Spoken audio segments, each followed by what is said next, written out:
প্রিয় লিসেনার্স, আসসালামু আলাইকুম। স্পেশাল এপিসোডে সকলকে স্বাগত জানাচ্ছি। আশা করি সবাই ভালো আছেন, সুস্থ আছেন। প্রিয় লিসেনার্স, আজকে চট্টগ্রামের আগ্রাবাদে জুবাইর ইসলাম ভাই রয়েছেন, তার পাঠানো ঘটনা আমরা আপনাদের সামনে উপস্থাপন করব। সুফিয়ান হুজুরের ঘটনা। ঘটনাটির শিরোনাম ইতোমধ্যে আপনারা অবগত হয়েছেন। পুরো ঘটনাটা শুনবেন, একটি দীর্ঘ ঘটনা। আশা করছি সকলের কাছে ভালো লাগবে। চলুন শুরু করি ঘটনা যিনি পাঠিয়েছেন জুবাইর ইসলাম ভাই, উনি ঠিক যেভাবে পাঠিয়েছেন আমি সেভাবেই এই ঘটনাটি আপনাদের সামনে উপস্থাপন করার চেষ্টা করব ইনশাআল্লাহ। ঘটনাটি সুফিয়ান ভাইয়ের ভাষায় জুবাইর ইসলাম ভাই উপস্থাপন করেছেন, আমি সেভাবেই বলছেন সুফিয়ান ভাই। 2005 সালের শুরুর দিকের ঘটনা। আল্লাহ তাআলার অশেষ দয়ায় আমি প্যারানরমাল বিষয়গুলোর উপরে বেশ অভিজ্ঞ হয়ে উঠেছিলাম। মোটামুটি ভালো নাম করতে পেরেছি, আলহামদুলিল্লাহ। সব মিলিয়ে আমার দিন ভালোই কাটছিল। মাদ্রাসার শিক্ষক হিসেবে চাকরি পেয়েছি, মসজিদের মুয়াজ্জিন থেকে ইমামতির দায়িত্ব পেয়ে গেছি। বলতে গেলে সবকিছুই ভালো যাচ্ছিল। কিন্তু এর মাঝেও আমার মন থেকে আমার বড় মামা মরহুম সুলাইমান শেখের মৃত্যু রহস্য কখনো মুছে যায়নি। তিনি কোথায় গিয়েছিলেন, কোন বিপদের সম্মুখীন হয়েছিলেন, মারা যাওয়ার আগে তার মুখে শোনা সেই নাম ভেলাদ কাফরিয়ান, ঘাড়ের পিছনে দেখা সেই ত্রিভুজাকৃতি চিহ্ন, সবকিছু আমার মনে ছিল। আমি যখনই বড় দাদাকে ভেলাদ কাফরিয়ান নিয়ে কিছু জিজ্ঞেস করেছি, তখন উনি বলেছেন সময় হলে জানতে পারবে, আর যখন জানবে তখন আর পেছনে ফিরে আসা যাবে না। আমিও সেই সময়ের অপেক্ষায় ছিলাম। অবশেষে সেই সময় আসলো এবং আমার জীবনের খুব কঠিন একটি সময় শুরু হলো। জানুয়ারি মাসের প্রথম দিকের ঘটনা। প্রচণ্ড শীত থাকে তখন গ্রাম এলাকায়, যার কারণে আমি তাহাজ্জুদের সালাত মাঝে মাঝে ঘরেই আদায় করে ফেলতাম। এমনই একদিন সালাত আদায় করতে উঠে কলের দিকে যাচ্ছি ওযু করার জন্য। হঠাৎ মনে হলো আমার বাড়ির সীমানার বাইরের দিকে একটি কালো অবয়ব দাঁড়িয়ে আছে। আমি ভেবেছিলাম আমার চাচাতো ভাইদের কেউ হয়তো সালাত আদায় করতে মসজিদে যাচ্ছেন, তাই কে যায় এই বলে হাঁক দিলাম। আমার হাঁক শুনে সেই কালো অবয়বটি আমার চোখের সামনেই অদৃশ্য হয়ে যায়। তখন বুঝতে পারি খারাপ বা ভালো কোনো জিন হয়তো চলাচল করছিল এই পথে। নিশ্চিত নই এটা ভালো না খারাপ। আমি আর কিছু চিন্তা না করে ওযু করে ঘরে চলে যাই। তাহাজ্জুদের সালাত আদায় করে কিছুক্ষণ জিকির করে আস্তে আস্তে ফজরের জামাত ধরার জন্য মসজিদের পথ ধরি। সেদিন বিকেল বেলার ঘটনা। আমি মাদ্রাসা থেকে বাসায় এসে দেখি আমার বড় মামাতো ভাই দুজন লোক নিয়ে আমার বাড়িতে এসেছেন এবং আমার জন্যই অপেক্ষা করছিলেন। দুজনের মধ্যে একজন মধ্যবয়স্ক ভদ্রলোক আর একজন যুবক। আমি ভেতরে গিয়ে একটু ফ্রেশ হয়ে তাদের সামনে আসি এবং আমার মামাতো ভাইকে তাদের পরিচয় জিজ্ঞেস করি। তখন আমার মামাতো ভাই বলেন ওনারা অনেক দূর থেকে এসেছেন। উনি রফিক সাহেব, আব্বার বন্ধু মানুষ এবং পেশায় একজন ফল ব্যবসায়ী, আর ইনি তার বড় ছেলে আরমান, তিনিও একজন ব্যবসায়ী। আব্বা ওনাদের ওইদিকে যখন কাজে যেতেন তখন মাঝে মাঝে ওনাদের বাড়িতেই থাকতেন। এই 2-1 দিন ওনাদের বাড়িতে থাকতেন, আর ওই বাড়িতে থাকার পরে আব্বা অন্য কোথাও চলে যেতেন। ওনারা কুষ্টিয়া থাকেন। গত কয়েক মাস ধরে ওনার ছোট ছেলের সাথে নাকি খারাপ কিছু হচ্ছে। অনেক ডাক্তার কবিরাজ দেখানোর পরেও কোনো কাজ হচ্ছে না, তাই অনেক কষ্ট করে আব্বার খোঁজে এসেছেন। ওনারা জানেন না যে আব্বা অনেক আগেই মারা গেছেন। জানতে পেরে মন খারাপ করে চলে যাচ্ছিলেন দেখে তোর কাছে নিয়ে আসলাম, দেখ কিছু করতে পারিস কিনা। আমি সেই মুরব্বী ভদ্রলোক রফিক মামাকে জিজ্ঞেস করলাম, মামা আপনার কি সমস্যা? উনি বললেন, বাবা সমস্যাটা যে কি সেটা তুমি না দেখলে বুঝবা না। তুমি যদি একটু কষ্ট করে আমার সাথে যেতে খুব ভালো হতো। তোমার মামা সুলাইমান বেঁচে থাকলে আমি একটু ভরসা পেতাম। এখন কি করব বুঝতে পারছি না। আমি বললাম, মামা আপনি আগে আমাকে বলেন যে কি হয়েছে। আমি না শুনলে তো বুঝতেই পারবো না যে এটা কেমন সমস্যা, আর আমার করণীয়ই বা কি হবে। আমার তো আগে জানতে হবে, তারপর আমি ভেবে দেখব যাওয়া যায় কি না। আপনি আমাকে যা বলবেন একটু গুছিয়ে নেন, আমি আপনাদের জন্য একটু খাবার নিয়ে আসি। এই বলে মেহমানদারি করার জন্য আমি ঘরের ভেতরে গেলাম। ভেতরে বসেই শুনতে পেলাম আরমান ভাই আমার মামাতো ভাইকে জিজ্ঞেস করছেন, ওনার বয়স তো বেশি না, উনি কি পারবে নাকি শুধু টাকা খেয়ে বসে থাকবে? তখন আমার মামাতো ভাই একটু রেগে উত্তর দিলেন, আমার ভাই এসব কাজ করতে কোনো টাকা পয়সা নেন না, শুধু তার পকেট খরচ থেকে যেটা খরচ হয় বা পকেট থেকে যেটা খরচ হয় সেটাই শুধু নেন। তার বাবা তাকে ধমক দিয়ে থামিয়ে দিয়ে আমার মামাতো ভাইকে বলেন, বাবা কিছু মনে করো না, গত কয়েক মাসে আমরা অনেক টাকা খরচ করেছি কিন্তু কোনোই ফল হয়নি, বরং অবস্থা দিন দিন ভয়ানক খারাপ হচ্ছে। এসব কথা চলতে চলতে আমি তাদের জন্য কিছু খই, মুড়ি আর গুড় এনে দেই। আমি রফিক মামাকে বলি, মামা আপনি খেতে খেতে বলা শুরু করেন, কিছুই কিন্তু বাদ দিবেন না, সব কিছু বিস্তারিতভাবে বলার চেষ্টা করেন। আর আরমান ভাই খেয়াল করবেন মামা কিছু বলতে ভুলে যাচ্ছেন কিনা, গেলে আপনি একটু ধরিয়ে দেবেন। এরপর রফিক মামা বলা শুরু করলো। বলছেন রফিক মামা, আমার পরিবারে আমি, আমার স্ত্রী, আমার 2 ছেলে, এই নিয়ে আমাদের সংসার। আমার বড় ছেলের ছোটবেলা থেকে লেখাপড়ার প্রতি টান কম থাকায় তাকে অল্প বয়স থেকে আমি ব্যবসা শেখানো শুরু করি। কিন্তু আহাদ মানে আমার ছোট ছেলেটার মেধা খুবই ভালো এবং পড়ার খুব আগ্রহ থাকায় তাকে ঠিক মতো লেখাপড়া করাই। এবং আল্লাহর অশেষ রহমত আলহামদুলিল্লাহ সে নিজ যোগ্যতা প্রমাণ করে জাহাঙ্গীরনগর বিশ্ববিদ্যালয়ের রসায়ন বিভাগে ভর্তি হয় এবং বর্তমানে 3য় বর্ষের সে একজন ছাত্র। সে তার বিশ্ববিদ্যালয়ের হলেই থাকতো। গত বছর মার্চ মাসে একদিন হঠাৎ তার রুমমেট আমাকে ফোন করে জানায় যে আহাদ বেশ কিছুদিন ধরে অসুস্থ, আমি বা তার ভাই কেউ যেন একটু দেখে আসি। আহাদ মানা করায় সে এতদিন জানাতে পারেনি, কিন্তু আজকে হঠাৎ অবস্থা খারাপ হওয়ায় সে তাড়াতাড়ি ফোন করেছে। আমি দেরি না করে আরমানকে নিয়ে তাড়াতাড়ি ঢাকার উদ্দেশ্যে রওনা দিই। গিয়ে দেখি আমার ছেলেটা শুকিয়ে কাঠ হয়ে গেছে, তার চোখের নিচে কালি পড়ে গেছে, বিছানা আর তার শরীর আলাদা করা যাচ্ছে না, এমন একটা অবস্থা। আরমান আমাদের দেখে খুশি হয়, আবার কষ্টও পায়। আমার বড় ছেলে তার ভাইয়ের এমন অবস্থা দেখে বলে, ভাই তোর লেখাপড়া করা লাগবে না, অনেক হয়েছে, বাড়ি চল আগে, সুস্থ হয় তারপর আসবি। ভাইয়ের কথা শুনে আরমান না করে নাই, সে আমাদের সাথে যেতে রাজি হয়ে যায়। সেদিনই আমরা অল্প কিছুক্ষণ পরে রওনা দিয়ে ওকে নিয়ে বাড়িতে চলে আসি। বাড়িতে এসে ওকে কুষ্টিয়া সদরের বেশ কিছু ভালো ডাক্তার দেখাই, কিন্তু অনেক পরীক্ষা নিরীক্ষার পরেও কোনো রোগ ধরা পড়ল না। এর মাঝের একদিন রাতের ঘটনা, তখন রাত আনুমানিক 11টা বাজে। সেদিন আমার দোকান বন্ধ করে আসতে দেরি হয়ে যায়। বাড়ি আসার সময় আমি একটু দূর থেকে দেখি আমাদের গেটের বাইরে একজন বামনাকৃতির লোক দাঁড়িয়ে বাড়ির দিকে তাকিয়ে আছে। আমি একটু সামনে এগিয়ে আসতে সে আমার দিকে না তাকিয়ে ঘুরে উল্টো দিকে হাঁটা শুরু করে। বিষয়টা নিয়ে আমি তেমন কিছু চিন্তা করি না, আমার মনে হলো কোনো ভবঘুরে বা পাগল হতে পারে। এরপরে আমি বাড়ি ঢুকে পড়ি। বাড়ি এসে দেখি সবাই শুয়ে পড়েছে। আমি কাউকে না ডেকে অজু করে আমার ড্রয়িং রুমে এশার সালাত আদায় করতে দাঁড়াই। রুমের লাইট তখন বন্ধ ছিল। সালাত আদায়ের সময় আমার মনে হলো আমার পেছনে কেউ দাঁড়িয়ে আছে। যতক্ষণ আমি সালাত আদায় করছিলাম আমার ততক্ষণই মনে হলো পেছনে কেউ আছে।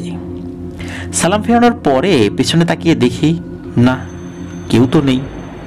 যাই হোক, মনের ভুল ভেবে আমি উঠে খানাপিনা শেষ করে ঘুমাতে যাই। সেদিন রাতেই আহাদের চিৎকারে আমাদের বাড়ির সকলের ঘুম ভাঙল। দৌড়ে ছেলের ঘরে গিয়ে আমি আর তার মা দেখি সে মশারির ভেতর বসে চিৎকার করছে আর এদিক সেদিক কি যেন দেখার চেষ্টা করছে। ওর মা তাড়াতাড়ি কাছে গিয়ে ওকে শান্ত করার চেষ্টা করে। এর মাঝে ওর বড় ভাই আরমানও চলে আসে। একটু স্থির হলে তাকে জিজ্ঞেস করলাম, কি হয়েছে বাবা, এভাবে চিৎকার করলি কেন? আহাদ বলে, বাবা আমার মশারির বাইরে 1 হাত সমান কয়েকটা মাকড়সা ছিল, এতক্ষণ চারপাশে ঘুরছিল আর কেমন যেন বিশ্রী শব্দ করছিল। তোমরা আসার সাথে সাথে কোথায় যেন চলে গেল। আমি ভাবলাম অসুস্থ অবস্থায় ঘুমের মধ্যে হয়তো খারাপ স্বপ্ন দেখেছে। ওকে এটা বলেই বুঝিয়ে শুনি আবার ঘুম ঘুমিয়ে যেতে বলি। আহাদও একটু পরে আবার শুয়ে পড়ে। আমরা রুমে চলে আসার পর ওর মা আমাকে বলে ছেলেকে যেন ভালো কোনো এক হুজুরকে দিয়ে ঝাড়িয়ে আনি। বিষয়টা আমার কাছেও মনে হলো যে হ্যাঁ, একটু ঝাড়ফুঁক করে আনা যায়। সকালবেলা তাই ছেলেকে নিয়েই আমি বের হই। সারা রাত্রে ওই সমস্যা ছাড়া কোনো সমস্যা হয়নি। আমাদের এলাকার মসজিদের ইমাম সাহেবের কাছে নিয়ে একটু ঝাড়ফুঁক করিয়ে আনি। এরপর থেকেই আমাদের বড় ধরনের সমস্যা শুরু হয়। যেদিন ইমাম সাহেবের কাছ থেকে নিয়ে আসি তার পরের দিন মাগরিবের সালাতের সময় আমার স্ত্রী আমাকে মোবাইলে কল দিয়ে তাড়াতাড়ি বাসায় আসতে বলে। আমি দেরি না করে বাসায় চলে আসলাম। এসে দেখি সেই ইমাম সাহেব আমার বাসায় সোফায় বসে আছেন। তার বাম গাল চোখ সহ নিয়ে ফুলে উঠেছে। আমি তাকে আসার কারণ জিজ্ঞেস করতে সে বলে, রফিক ভাই, আপনার ছেলেকে ভালো কোনো হুজুর দেখান। ওর উপরে খারাপ কিছু আসর করেছে বলে আমার দৃঢ় বিশ্বাস। কারণ কাল আপনারা চলে আসার পর আমি কাজকর্ম শেষ করে জোহরের নামাজ পড়ে খাওয়া দাওয়া করে একটু বিশ্রাম নিচ্ছিলাম শুয়ে। তখন আমি স্বপ্নের মতো কিছু একটা দেখি। আমি দেখি একটা জলার মতো জায়গায় কিনারে একটি গাছের নিচে দাঁড়িয়ে আছি। একটা বামন আকৃতির মানুষ সেই গাছের সবচেয়ে নিচু ডালে পা পেঁচিয়ে উল্টো অবস্থায় ঠিক আমার মুখের সামনে তার মুখ, এই অবস্থায় তাকিয়ে বিশ্রীভাবে হাসছে। তার চেহারা এমন কুৎসিত যা বর্ণনা করা যাবে না। আমি আপনাকে কোনোভাবেই সেটা বোঝাতে পারবো না কি ভয়ানক চেহারা ছিল সেটার। ভয়ে আমার ঘুম ভেঙে যায়। আমি উঠে দোয়া দরুদ পড়তে থাকি। এরপর সারাদিন কর্মব্যস্ততাই কেটে যায়। রাত্রে এশার সালাত পড়ে যখন বাসায় আসি তখন আমার বাড়ি থেকে অল্প কিছু দূরে একটা জাম গাছ আছে, সেদিক দিয়ে আসছিলাম। হঠাৎ গাছের নিচ দিয়ে আসার সময় আমার পেছন থেকে ফিসফিস করে কেউ বলে ওঠে, আর না। এটা শুনে আমি পেছনে ফিরতে কেউ একজন সজোরে আমার গালে চড় দেয়। আমি এত ব্যথা পাই যে ওই জায়গায় বসে পড়ি গাল ধরে। সারা জীবনে এত জোরে আঘাত মনে হয় আমি কখনো পাইনি। একটু পরে সেই দিক দিয়ে একজন মুসল্লি আসছিলেন। তিনি আমাকে দেখতে পেয়ে বাসায় এগিয়ে দেন। আজকে সারাদিন আমি ব্যথায় মসজিদে যেতে পারিনি। একটু সুস্থ বোধ করতেই বের হয়ে মাগরিবের নামাজ পড়ে সরাসরি আপনাদের বাসায় চলে আসলাম। আমার মনে হলো আপনারা বেশ ঝামেলায় পড়তে পারেন, তাই আগেই সাবধান করে গেলাম। ঘরের সবাই 5 ওয়াক্ত সালাত আদায় করুন, ঘরে সকাল সন্ধ্যা কোরআন পাঠ করুন, আর এর মাঝে ভালো কোনো আল্লাহওয়ালা হুজুর পান কিনা দেখেন। আল্লাহ আপনাদের সাহায্য করুন। এই বলে ইমাম সাহেব আর 1 মিনিটও দাঁড়াননি, খুব দ্রুত চলে গেলেন। আমি এবং আমার স্ত্রী বেশ ভয় পেলাম। এর মাঝে আহাদের রুম থেকে মনে হলো সে আমাকে ডাকছে। আমি হেঁটে তার রুমের কাছাকাছি যেতে হতভম্ব হয়ে দাঁড়িয়ে যাই। এর মাঝে আমার স্ত্রীও আমার পেছনে এসে দাঁড়ায় এবং ছেলের রুমের দিকে তাকিয়ে ভয়ে চিৎকার দিয়ে ওঠে আমার স্ত্রী। আমরা দুজনই দেখি ছেলে তার রুমে প্রবেশের যে পথ তার ওইখানে দরজার উপরে পা দিয়ে নিজেকে আটকে উল্টো হয়ে ঝুলে রয়েছে। আর আমাদের দেখতে পেয়ে ওই অবস্থায় দুলে দুলে হাসতে থাকে আর বলে, ওই ইমাম আমাকে এইভাবে দেখছে, শুধু তখন ছিলাম গাছে আর এখন ঘরে, ঠিক যেভাবে আমাকে দেখেছিল দেখ সেইভাবেই আমি ঝুলে আছি। এই কথা বলে আবার হাসে। আমি সাহস করে আয়াতুল কুরসি পড়তে পড়তে আস্তে আস্তে সামনে যেতে থাকি। একটু কাছে গিয়ে তার গায়ে হাত দিতেই সে সোজা হয়ে লাফিয়ে নিচে নেমে আসে। আমার দিকে না তাকিয়ে তার খাটের কাছে গিয়ে উপরের দিকে তাকিয়ে অদ্ভুত ভাষায় কি যেন বলছে। আমি সাহস করে আবার তার কাছে গিয়ে আয়াতুল কুরসি পড়ে মাথায় ফু দিতেই সে খুব জোরে চিৎকার দিয়ে খাটের উপর বসে কান্না করে দেয়।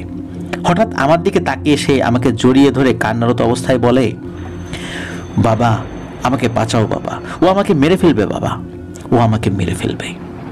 ছেলের মা দরজায় দাঁড়িয়ে কাঁদতে থাকে। বাপ হয়ে আমি তো নরম হয়ে যেতে পারি না, তাই না? আমি ছেলেকে বুকে জড়িয়ে ধরে বলি, ইনশাল্লাহ কিছু হবে না বাবা, আমরা আছি তো তোর সাথে, আল্লাহ সুবহানাহু ওয়া তাআলা আছেন আমাদের সাথে, কিচ্ছু হবে না, আল্লাহ আমাদের অবশ্যই সাহায্য করবেন, এই বলে আমি ছেলেকে সান্ত্বনা দিতে থাকি।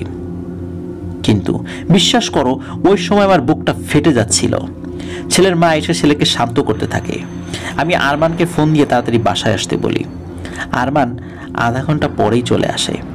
আমি ওকে সব কিছু বলি, যা যা হয়েছে এতক্ষণ, আর বলি খুব তাড়াতাড়ি ভালো কোনো একজন হুজুরের জন্য সন্ধান করে। এরপর আমি আহাদকে বলি, বাবা যাও অজু করে আসো, আমরা 3 বাপ বেটা একসাথে এশার সালাত আদায় করব। অজু করে এসে 2 ছেলেকে নিয়ে আমি ড্রয়িং রুমে জামাত ধরি, কিন্তু প্রথম রাকাতে সূরা ফাতিহা শেষ করতে পারি নাই। আলহামদুলিল্লাহি রাব্বিল আলামিন এতটুকু তেলাওয়াত করতেই আহাদ মারাত্মক চিৎকার করতে করতে মাটিতে শুয়ে পড়ে আর শরীর বাঁকিয়ে ফেলে, হাত মুছড়ে ফেলে, পা দুটো মাটিতে আছড়াতে থাকে। আমি আর আরমান সালাদ ভেঙে তাকে ধরার চেষ্টা করি। আরমান সূরা কালাম পড়তে থাকে আর অনবরত ওকে ফু দিতে থাকে।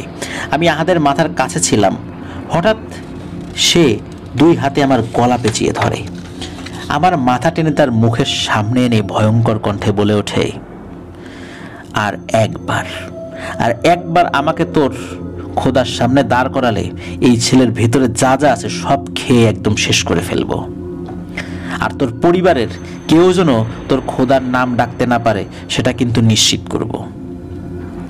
এরপরে আহাদ আমার দিকে আর আরমানের দিকে তাকে খুব খারাপ ভাষায় গালিগালাজ করতে থাকে, আর একটু পর পর আকাশের দিকে তাকে কি ভাষায় কিছু একটা যেন বলতে থাকে। শুনে মনে হয় কাউকে কোনো কিছুর জন্য বিচার দিচ্ছে। আরমান আর আমি দুজনেই তখন দোয়া কালাম পড়তে থাকি। ওর মাও ততক্ষণে ছেলের কাছে এসে সূরা কালাম পড়তে থাকে। একটু পরে আস্তে আস্তে ছেলের শরীর সোজা হয়ে আসে, আর হঠাৎ সে সোজা হয়ে লাফ দিয়ে উঠে বসে আমার বুকে মাথা দিয়ে কান্না শুরু করে। আমরা বুঝতে পারি এতক্ষণ কিছু একটার উপর ভর করেছিল, যা এখন চলে গেছে। এরপর আমরা আহাদকে তার ঘরে নিয়ে বিছানায় শুইয়ে দেই। অল্প কিছুক্ষণের মধ্যে সে ঘুমিয়ে যায়। আমি আরমানকে পাঠাই আরেকজন হুজুরের খোঁজে, যিনি শহর থেকে একটু ভেতরে গ্রামের দিকে থাকেন। উনি আমাদের এলাকার বেশ প্রবীণ একজন হুজুর। রাত আনুমানিক 10টায় আরমান ওনাকে নিয়ে বাড়িতে আসেন। উনি এসে বসে আমার কাছ থেকে কি কি হয়েছে সব কিছু শুনলেন। এরপর তিনি আহাদের রুমে আরমানকে সাথে নিয়ে প্রবেশ করেন। আমি আর আমার স্ত্রী হুজুরের কথা মতো রুমের বাইরে দাঁড়িয়ে দেখছিলাম। আহাদ তখন গভীর ঘুমে রয়েছে। হুজুর রুমে ঢুকে প্রথমে সূরা কালাম পড়তে পড়তে সারা রুমের চারদিকে দেখলেন। এরপর তিনি আস্তে করে আহাদের খাটে তার পাশে গিয়ে বসেন। হুজুর বসার সাথে সাথেই আহাদ ঘুম থেকে উঠে বসে, সরাসরি হুজুরের চোখের দিকে রাগান্বিত চোখে তাকায় আর বলে ওঠে, তোরা মনে হয় কেউ চাস না এই ছেলেটা আরো কয়েকদিন বাঁচুক। আমার মনে হয় তোদের মাথায় আমার কথা ঢুকছে না, এখন ঢুকবে। এই বলেই আহাদ আমাদের সবার সামনে খাটের উপরে উঠে দাঁড়িয়ে তার জামা খুলে ফেলে এবং নিজের হাতের নখ দিয়ে নিজের শরীর আঁচড়াতে থাকে। এত জোরে আঁচড় দিচ্ছিল যে কিছু কিছু জায়গায় কেটে রক্ত বের হয়ে যাচ্ছিল। হুজুর এমন আকস্মিক ঘটনায় হতভম্ব হয়ে যান। আরমান দৌড়ে গিয়ে তার ভাইকে টেনে বিছানায় ফেলে দেয় এবং 2 হাত চেপে ধরে যাতে সে আঁচড় কাটতে না পারে। আমিও এগিয়ে আরমানকে সাহায্য করি। এর মাঝে হুজুর পকেট থেকে ওনার তসবিহ বের করে আহাদের মাথায় চেপে ধরে খুব দ্রুত কোরআন থেকে কিছু আয়াত পাঠ করতে থাকেন। এমন সময় রুমের বাইরে দাঁড়িয়ে থাকা আমার স্ত্রী হঠাৎ চিৎকার দিয়ে অজ্ঞান হয়ে যায়। প্রায় সাথে সাথে সারা ঘরে আবর্জনা পোড়ালে যেমন গন্ধ হয় ঠিক তেমন গন্ধে ভরে যায়। আমি দৌড়ে আবার স্ত্রীর কাছে যাই, তাকে পাজাকোলা করে তুলে আমার রুমে নিয়ে বিছানায় শুইয়ে দেই। তারপর দেরি না করে আরমানকে আর হুজুরকে খেয়াল রাখতে বলে আমি ডাক্তারের খোঁজে বের হই। বেশ রাত হয়ে যায়, কিছু না পেয়ে চলে আসি। ঘরে এসে দেখি আমার স্ত্রী খাটের উপরে বসে আছে, তার পাশে হুজুর বসে সূরা কালাম পড়ছেন। একটু পরে হুজুর পড়া শেষ করে উঠে আমার দিকে তাকিয়ে বললেন, আপনার স্ত্রীকে নিয়ে ভয় পাবেন না, ওনার কিছু হয়নি, উনি ভয়ে অজ্ঞান হয়ে গিয়েছিলেন। এরপরে হুজুর আমার স্ত্রীর দিকে তাকিয়ে জিজ্ঞেস করলেন, বোন আপনি কি দেখেছেন? তখন আমার স্ত্রী বলে, হুজুর আপনি তসবি মাথায় চেপে ধরে যখন সূরা পড়ছিলেন, তখন আমি স্পষ্ট দেখতে পেলাম হঠাৎ খাটের নিচ থেকে আচমকা একটা বামন আকৃতির কালো লোমশ, গায়ে কোনো জামা কাপড় নেই, এমন কিছু একটা 4 হাত পা ছড়িয়ে হামাগুড়ি দিয়ে আমার দিকে ছুটে আসছে, অনেকটা মাকড়সার মতো দেখতে। এটা দেখেই আমি চিৎকার দিয়ে ভয়ে জ্ঞান হারিয়ে ফেলি। আমার স্ত্রীর কথা শুনে হুজুর একটু চিন্তিত হয়ে পড়েন। উনি আমার রুম থেকে বের হয়ে এসে ড্রয়িং রুমে গিয়ে বসেন এবং আমাকে ডেকে বলেন, ভাই, আপনার ছোট ছেলের সাথে খুবই খারাপ কিছু আছে বলে মনে হচ্ছে, কিন্তু সেটা কি আমি বুঝতে পারছি না। কেনই বা আপনার ছেলের কাছে আসলো তাও বুঝতে পারছি না। আপনার বা ছেলেদের কি কোনো শত্রু আছে যারা আপনার পরিবারে কুফরি কালাম করতে পারে বলে আপনি মনে করেন? আমি কিছুক্ষণ চিন্তা করে বললাম, না ভাই, আমাদের পরিবারে উপরে এত বড় হারাম কাজ করবে এমন তো কেউ আমার চোখে পড়ছে না বা আমার স্মরণেও আসছে না। হুজুর আমার কথা শুনে একটু ভেবে নিয়ে বললেন, আচ্ছা থাক, এখন আর আমার তেমন কিছুই করার নেই। আমি সামনের শুক্রবার বাদ জুম্মা আপনার বাড়িতে আবার আসবো ইনশাল্লাহ। তখন চেষ্টা করে দেখি এই খারাপ জিনিসের সাথে কথা বলতে পারি কিনা। ততদিন আহাদের দিকে খেয়াল রাখবেন যাতে সে নিজের কোনো ক্ষতি না করে ফেলে। নামাজ বাদ দেবেন না কিন্তু ঘরে। বাইরে যখন আজান দেবে তখন নিজেরাও বাড়ির উঠোনে গিয়ে আজান দেবেন। এই কাজগুলো করতে থাকেন, আমি ইনশাল্লাহ শুক্রবার চলে আসব। এই বলে হুজুর বিদায় নিয়ে চলে যান। আমি ওনাকে বিদায় দিয়ে আহাদের রুমে গিয়ে দেখি সে আবার ঘুমিয়ে পড়েছে আর আরমান তার পাশে বসে আছে। এর পরের 2 দিন বাসার সবাই হুজুরের কথা মতো সব পালন করি। আজানের সময় আমি অথবা আরমান কেউ একজন আজান দেই। এর মাঝে আমি বাড়িতে খবর পাঠিয়ে আমার বড় ভাই ও ছোট ভাইকে তাড়াতাড়ি আমাদের বাসায় আসতে বলি। আমার ছোট ভাই মুন্সিগঞ্জে একটি মাদ্রাসায় চাকরি করে এবং বেশ ভালো নামডাক আছে তার এলাকায়। তারা ব্যাপারগুলো শুনে আর দেরি করেনি। বৃহস্পতিবার রাতের মধ্যে আমার বড় ভাই, আমার শ্যালক এবং আমার ছোট ভাই এসে উপস্থিত হয়। আমার ভাই ঘরে ঢুকেই আমার দিকে তাকিয়ে বলে, মেজো ভাই, ঘরে কি কোনো মাছ মাংস পচে গেছে নাকি? এমন বাজে গন্ধ কেন ঘরে? তার প্রশ্নের জবাবে আমি যা যা হয়েছে সবকিছু তাকে বিস্তারিতভাবে বলি। সে চুপচাপ সব শুনে বলে, আচ্ছা, কালকে হুজুর এসে আগে দেখুক, আমিও তো আছি ইনশাল্লাহ। সবাই মিলে আল্লাহ তাআলার কাছে চেয়ে দেখি কোনো সমস্যার সমাধান করতে পারি কিনা আমরা। পরদিন জুম্মার সালাতের পর থেকে মাগরিবের আগ পর্যন্ত হুজুর জন্য অপেক্ষা করতে থাকি, কিন্তু তিনি আসেন না। পরে আমি আরমানকে পাঠাই হুজুরকে নিয়ে আসার জন্য। কিছুক্ষণ পরে আরমান একাই ফিরে আসে এবং এসে আমাদেরকে বলে, বাবা, হুজুর আসতে পারবে না। গত 2 দিন আগে মোটরসাইকেলের সাথে ধাক্কা খেয়ে বেশ আহত হন, এখন সদর হসপিটালে ভর্তি আছেন। এই কথা শুনে আমাদের সবার খারাপ লাগে, কারণ ওই হুজুরকে সবাই খুব ভালোবাসে। উনি খুবই একজন ভালো মানুষ, কিন্তু হঠাৎ করে এমন অ্যাক্সিডেন্ট কেন হলো? এটা কি কাকতালীয় নাকি দুর্ঘটনা, না অন্য কোনো ব্যাপার রয়েছে? আমরা বুঝতে পারছিলাম না। যাক, এরপরে আমার ছোট ভাই আমাকে বলে, মেজো ভাই, আপনি চিন্তা করবেন না, আমি দেখছি কি করা যায়। এরপরে সে বাইরে চলে যায় এবং সাথে কিছু জিনিস কিনে নিয়ে আসে। তার মধ্যে ছিল সুজি দানা, লবণ, মধু আর সরিষার তেল। সে এইগুলো এনে প্রথমে মেঝেতে সুজি দানাগুলো ফেলে এবং ওর মধ্যে একটা বৃত্ত আঁকে।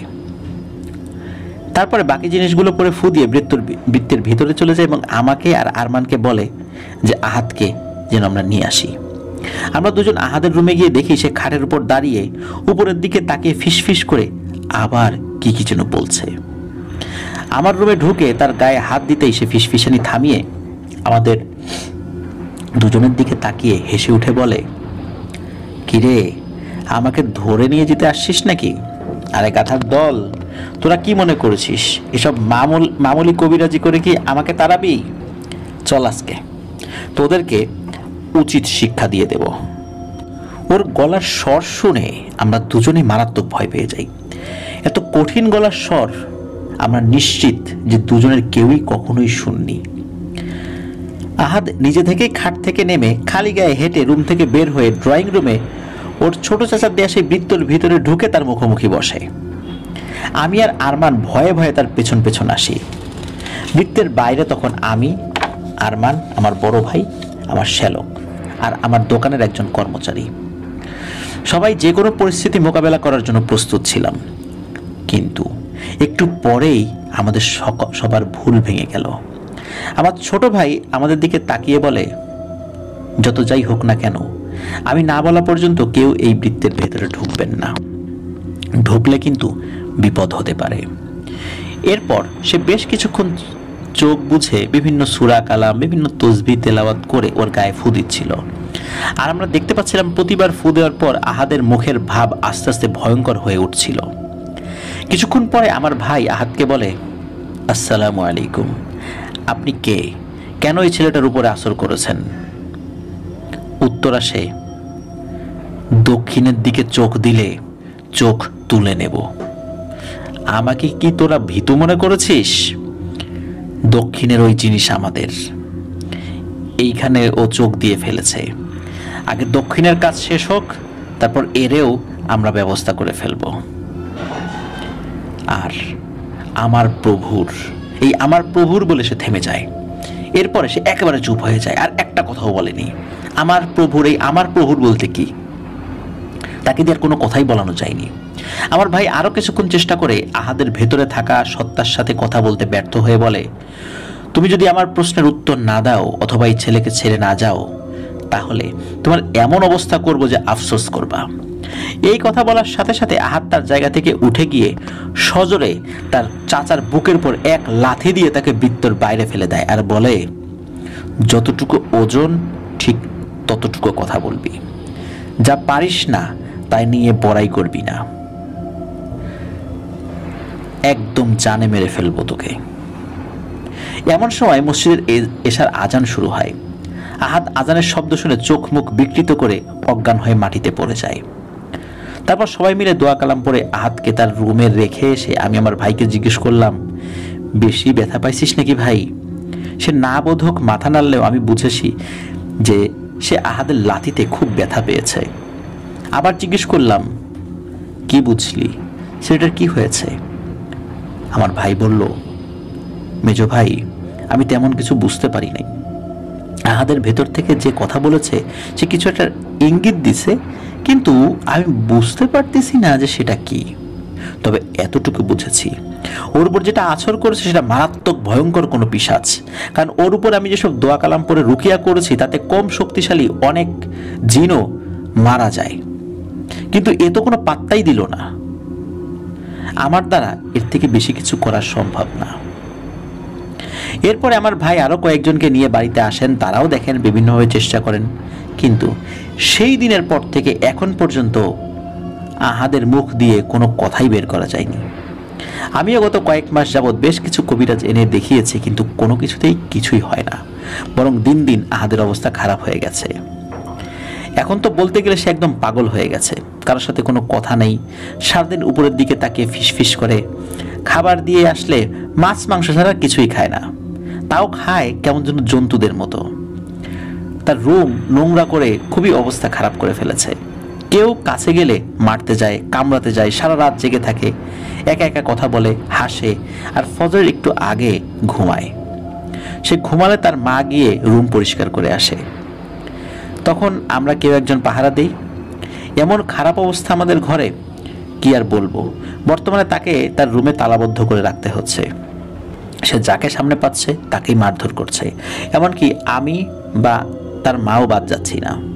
রাত হলেই আমাদের সারা ঘরে মনে হয় কে যেন হেঁটে বেড়ায়, সারা ঘরে দুর্গন্ধ আর ফিসফিসানি শোনা যায়। আমরা খুব আতঙ্কে একটা একটা করে দিন পার করছি। হঠাৎ গতকাল বিকেলে আমার স্ত্রী আমাকে বলে, এত দুনিয়ার কবিরাজ এনে ঘরে উঠাইছো, অথচ একবারও সোলাইমান ভাইয়ের কাছে যেতে পারো নাই? সোলাইমান ভাই এসব কাজ তো করে কতদিন যাবত, তুমি একটু কষ্ট করে সোলাইমান ভাইয়ের বাড়িতে গিয়ে দেখো ওনাকে আনতে পারো কিনা। উনি তো এইসব কাজে অনেক পুরনো মানুষ, গিয়ে কথা বলে দেখো। তুমি সামনাসামনি গিয়ে বললে উনি না করবে না। আমার কেন জানি মনে হচ্ছে, জানি না, তবে সোলাইমান ভাইয়ের কাছে গেলে হয়তো ইনশাল্লাহ কোনো সমাধান পাওয়া যাবে। অনেক দিন ধরে যোগাযোগ না থাকায় আসলে এতদিন আমার সোলাইমান ভাইয়ের কথা মাথায় আসে নাই। আমার স্ত্রী বলার পরেই মনে পড়লো, তা না হলে অনেক আগেই আসতাম। এখন বাবা তুমি বলো আমরা কি করব? সোলাইমান ভাই মারা গেছে এটাও এখানে এসে শুনলাম, শুনে খুবই কষ্ট পেয়েছি। উনি আমার খুবই কাছের একজন মানুষ ছিলেন।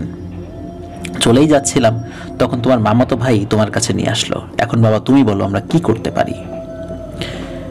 এতটুকু বলে রফিক মামা থামলেন। আমি খুব মনোযোগ দিয়ে এতক্ষণ তার কথা শুনছিলাম, মাঝখানে কোনো প্রশ্ন বা কোনো কথা বলিনি। তারপর আরমান ভাইকে জিজ্ঞেস করলাম, আচ্ছা ভাই, রফিক মামা যা যা বলেছেন সবই ঠিক আছে নাকি কিছু বাদ গিয়েছে? তিনি উত্তরে বললেন যে না, তার বাবা যা বলেছে সবই ঠিক আছে।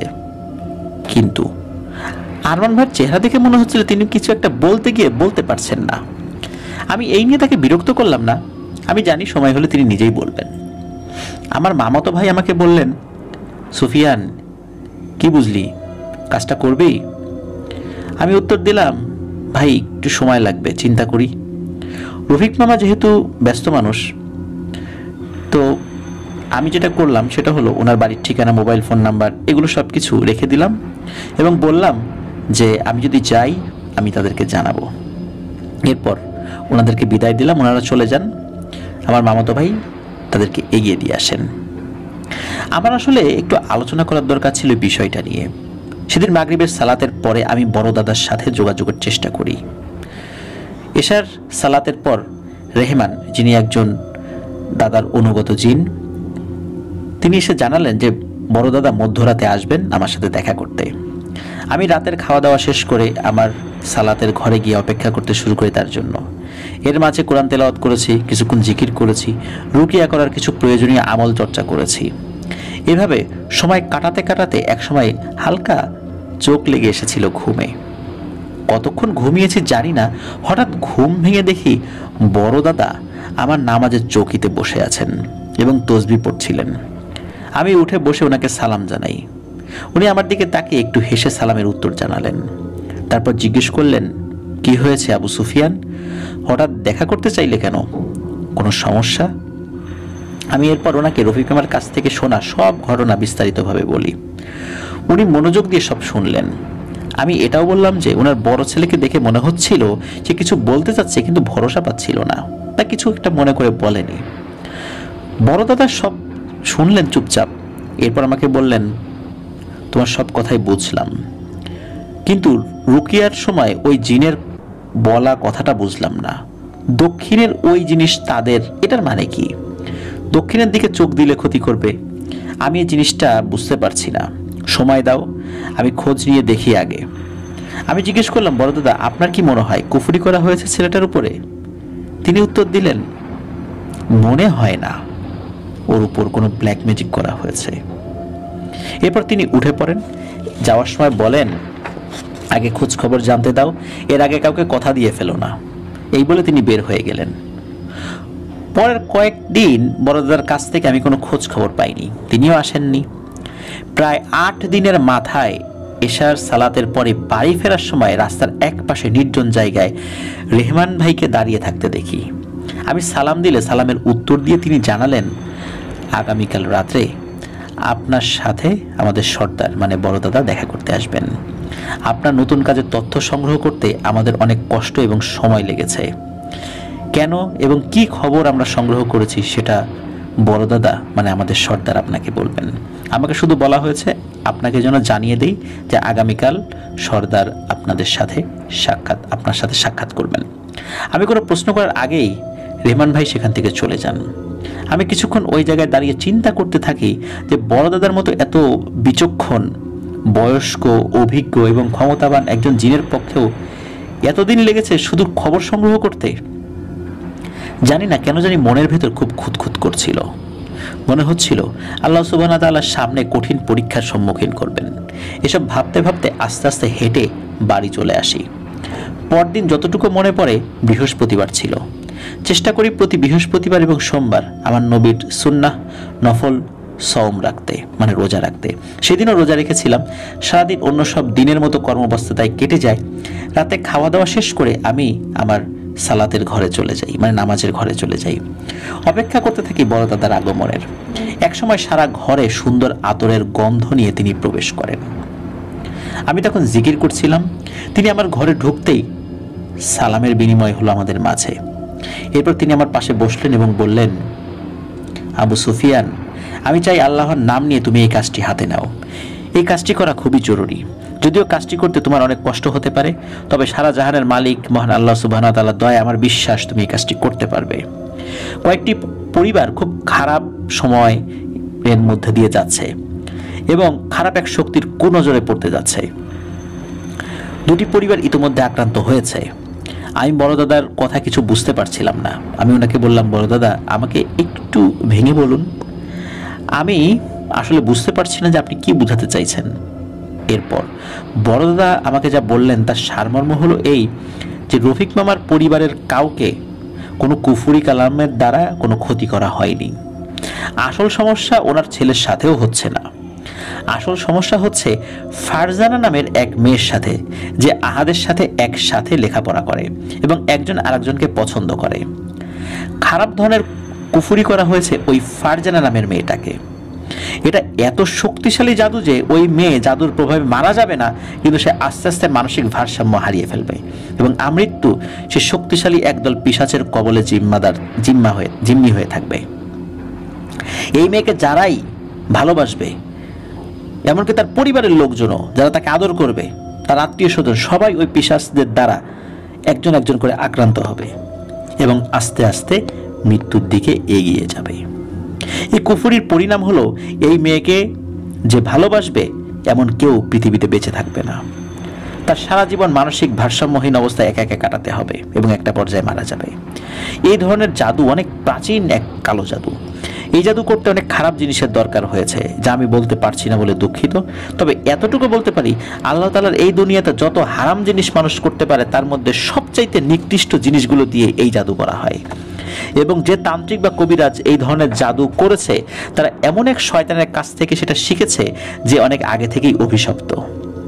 এই জাদুর প্রভাব শুরু হয়ে গেছে এবং এর প্রথম শিকার হয়েছে আহাদ। এসব কিছু জানার পরে আমি বড় দাদাকে জিজ্ঞেস করলাম, আপনি আমাকে এখন কি করতে বলেন? বড় দাদা বললেন, তুমি যত দ্রুত সম্ভব এই ছেলের রুকিয়া শুরু করো, কারণ তার উপরে পিশাচদের একজন খুব নির্যাতন করছে, আর বেশি দেরি করলে হয়তো তাকে বাঁচানো যাবে না। আগে এই ছেলেকে আল্লাহ তাআলার পবিত্র রহমতে সুস্থ করার চেষ্টা করো, এর পরের কাজ আমি তোমাকে ঠিক সময় জানাবো। তবে এতটুকু বলি, মহান রব্বুল আলামিন যদি তোমার প্রতি সহায় হন তাহলে তুমি এই পরিবারগুলোকে বিপদের হাত থেকে রক্ষা করার সাথে সাথে নিজের একটি কাজও শেষ করতে পারবে ইনশাআল্লাহ। এর বেশি কিছু এখন আর জিজ্ঞেস করো না। সময় হলে একে একে সব কিছুই তোমাকে জানানো হবে অথবা নিজেই জানতে পারবে।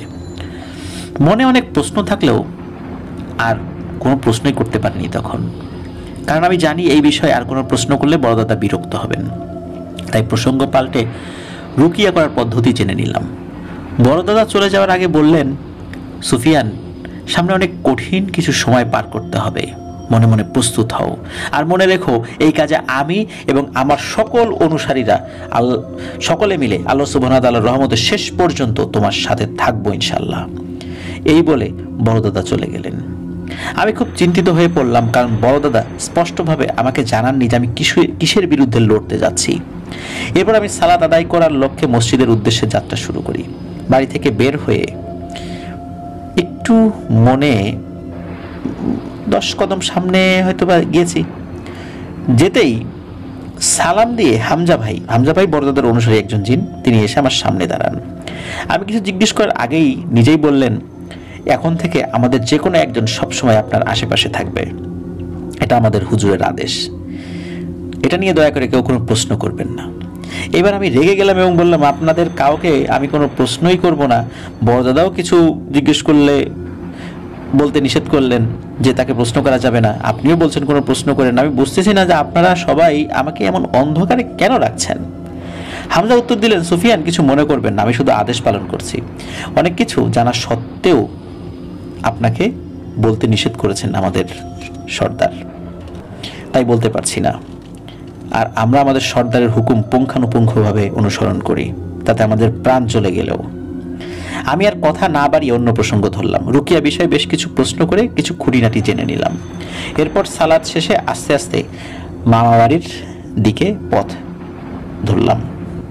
মামাতো ভাইয়ের সাথে দেখা করে তাকে জানালাম। তিনি যেন রফিক মামাকে ফোন করে বলেন আমি ইনশাল্লাহ আজ তার বাড়ির উদ্দেশ্যে রওনা হব। এরপর আমি ঠিকানা নিয়ে নিজের বাড়ি চলে আসি এবং ভোর হতেই ব্যাগে প্রয়োজনীয় কিছু জিনিস নিয়ে বের হয়ে যাই। সারা সকাল অনেক ঝক্কি ঝামেলা পেরিয়ে বেলা 12:30 নাগাদ আমি রফিক মামাদের বাড়িতে পৌঁছলাম। আগেই ফোনে জানানো হয়েছে, তাই রফিক মামা বাড়িতেই ছিলেন। আমাকে তিনি বাড়ির ভেতরে নিয়ে গিয়ে সোফায় বসতে বলে আরমান ভাইকে ডাকেন। আরমান ভাইও এসে আমার সাথে সালাম এবং কুশল বিনিময় করে আমার পাশে বসেন। জুম্মার দিন থাকায় আমি ব্যাগ রেখে তাদের সাথে নিয়ে মসজিদে চলে যাই। নামাজ শেষে ঘরে এসে দেখি ঘরে আরো 4-5 জন পুরুষ মানুষ উপস্থিত। রফিক মামাকে জিজ্ঞেস করতে তিনি বলেন, বাবা তুমি কাজ শুরু করলে তখন আহাদ আক্রমণ করতে পারে ভেবে এদেরকে খবর দিয়ে আমি নিয়ে এসেছি। আহাদ কিছু করতে গেলে এরা ধরে রাখবে। আমি শুনে খুবই বিস্মিত হই এবং বুঝতে পারি কতটুকু মারমুখী হলে একজন বাবা ছেলেকে সামলাতে বাইরে থেকে মানুষ ডাকেন। এরপর আমি আমার কাজ শুরু করে দিই। শুরুতেই আমি ঘর বন্ধ করি, তারপর ড্রয়িং রুমের জিনিস সরিয়ে একটু বড় জায়গা তৈরি করিয়ে নিই। ফ্লোরে পরিষ্কার বিছানার চাদর বিছিয়ে তার উপরে কিছু পরা পানি ছিটিয়ে দেই। এমন অনেক কাজ শেষে আমি রফিক মামাকে বলি ছেলেকে নিয়ে আসেন। উপস্থিত লোকজন সবাই আহাদের রুমের দিকে যান এবং জোর করে তাকে ধরে নিয়ে এসে বসান আমার সামনে। আহাদকে দেখে আমি আঁতকে উঠি। মনে হচ্ছিল একটা মানুষের কঙ্কালের উপর শুধু চামড়ার কাপড় পরিয়ে দেওয়া হয়েছে, এমন একটা খারাপ অবস্থা তার। আমার বড় দাদার কথা মনে পড়ে যে আর কিছুদিন গেলে হয়তো একে বাঁচানো যাবে না। রফিক মামাকে আমি বলি, মামা ঘরের সব সদর দরজা খুলে দিন। তিনি খুলে দিয়ে আসেন। এরপর আমি রুকিয়ার জন্য প্রয়োজনীয় আমল শুরু করি। আমি সাধারণত জিকির দিয়ে শুরু করি সব সময়। শুধু আমি না, যারা রুকিয়া করেন তাদের অনেকেই জিকির দিয়ে শুরু করতেই পছন্দ করেন। বেশ কিছুক্ষণ চোখ বন্ধ করে জিকির করার পর আমি আহাদের দিকে তাকালাম। আমি দেখি সে লাল টকটকে চোখে প্রবল আক্রোশে সরাসরি আমার দিকে তাকিয়ে আছে। আমি পাত্তা না দিয়ে সূরা ফাতিহা দিয়ে শুরু করলাম। এরপরে পবিত্র কোরআন শরীফ খুলে পড়া শুরু করতে যাব, তখন আহাদ প্রথম কথা বলে ওঠে। সে বলে, যা পড়ার পড়ে রাখ, আজকে কাল থেকে আর পড়া হবে না তোর। আজকেই তোর জীবনের শেষ পড়া। আমি তার কথার কোনো উত্তরই দেইনি, কারণ আমি জানি পবিত্র কোরআন পড়তে গেলে এই দুষ্টু জিনেরা এমন কিছু কথা বলে যাতে মনোযোগ নষ্ট হয়, এবং এই মনোযোগ নষ্ট হলে আত্মবিশ্বাসটাও নষ্ট হয়ে যায়, আর দোয়া পড়তে এবং রুকিয়া করতে অসুবিধা হয়। এটা জিনদের অনেক পুরনো কূটকৌশল। 10 থেকে 15 মিনিট পবিত্র কোরআন পড়তে না পড়তেই আহাদের ভেতরে থাকা পিশাচটি ক্ষেপে উঠল। আমাকে যা ইচ্ছা তাই বলে গালিগালাজ শুরু করলো, অভিশাপ দিতে শুরু করলো, আমার পরিবারকে নিয়ে খারাপ কথা বলতে শুরু করলো। আমি পাত্তা দেইনি, কারণ আমি বুঝেছি কাজ শুরু হয়েছে। আলহামদুলিল্লাহ, আল্লাহর রহমত প্রবেশ করছে এই ঘরে। আমি তিলাওয়াত করতে থাকলাম। প্রায় 35 থেকে 40 মিনিট তিলাওয়াত করার পরে প্রথম আহাদের ভেতরে থাকা পিশাচটি আমাকে থামার জন্য অনুরোধ করলো। এ যাবৎকাল পর্যন্ত যতবার রুকিয়া করার চেষ্টা করা হয়েছে, কখনোই ওই জিনিসটি থামার জন্য অনুরোধ করেনি। এবারই প্রথম সে অনুরোধ করলো, কিন্তু আমি থামিনি। আরো কিছুক্ষণ পড়ার পর সে কেঁদে উঠলো আর আমাকে বলল, আর পড়িস না, আমার শরীর পুড়ে যাচ্ছে, আর পড়িস না। আমি না থেমে পড়তে লাগলাম। আরো প্রায় 20 মিনিট পড়ার পরে আহাদ চিৎকার দিয়ে মাটিতে পড়ে অজ্ঞান হয়ে যায়। রফিক মামা আমাকে জিজ্ঞেস করলেন, বাবা কিছু করতে পারছো? শয়তানটা কি গেছে? আমি রফিক মামাকে বলি, না মামা, এখনো যায়নি, একটু সময় লাগবে।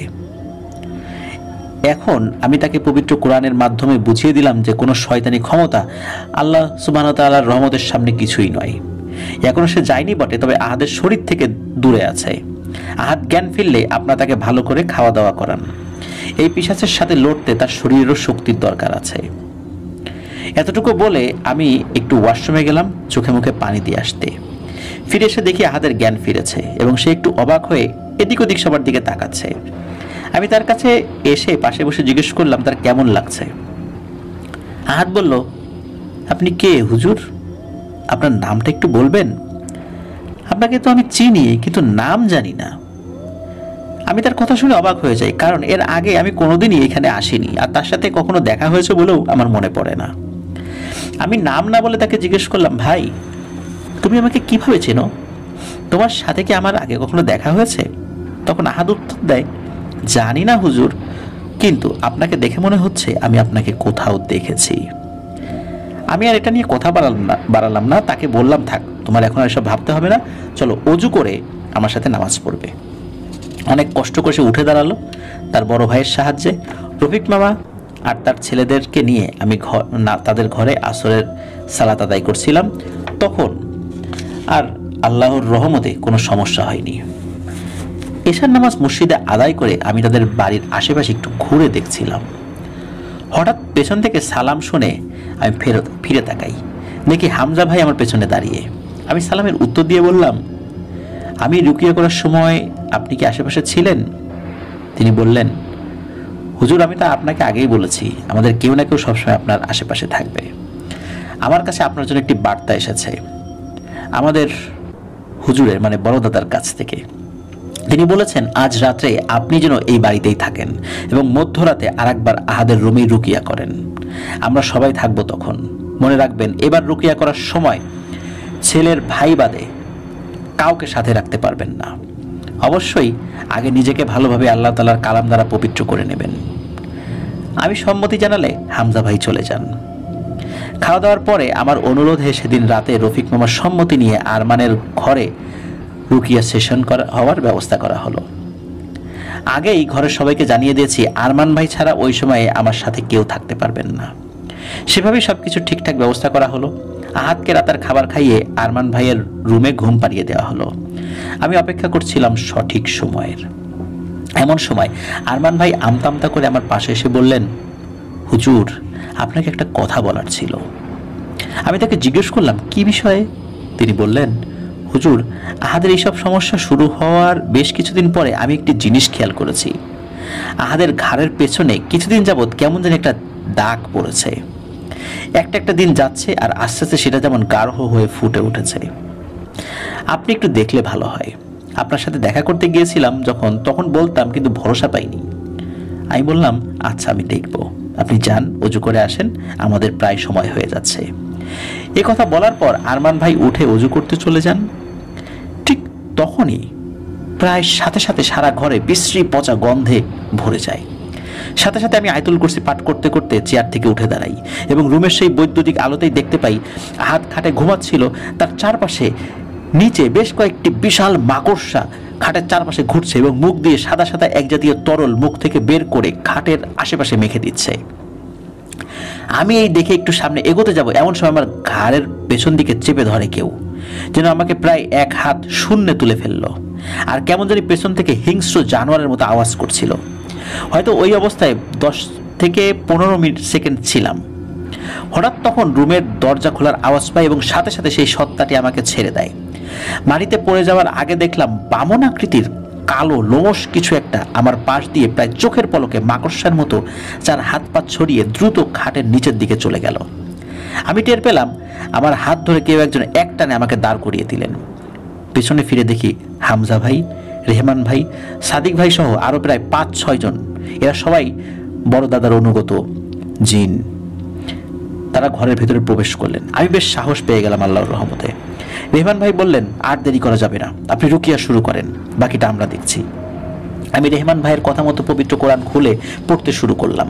এমন সময় সামনে তাকিয়ে দেখি আহাদ খাটে উঠে দাঁড়িয়েছে এবং বলছে, এই হুজুর এগুলো বন্ধ কর, আর এদেরকে চলে যেতে বল, তা না হলে এই ছেলেকে এখানেই জানে মেরে ফেলবো।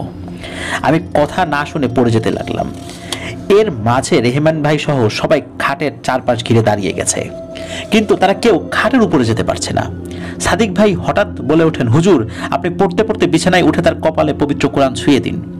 একথা শুনে আহাদের ভেতরে থাকা সত্তাটি চিৎকার করে বলে ওঠে, খবরদার হুজুরের বাচ্চা, কাছে আসলে একে কিন্তু মেরে ফেলবো, তোর পুরো পরিবার ধ্বংস করে দেব। তুই জানিস না আমি কে, কিন্তু এরা কিন্তু ভালো করেই জানে যে আমি কে। এরা সবাই জানে। এই বেঈমানের দল, তোরা জানিস না যে আমার কিছু হলে তোরা কেউ তার কাছ থেকে বাঁচবি না?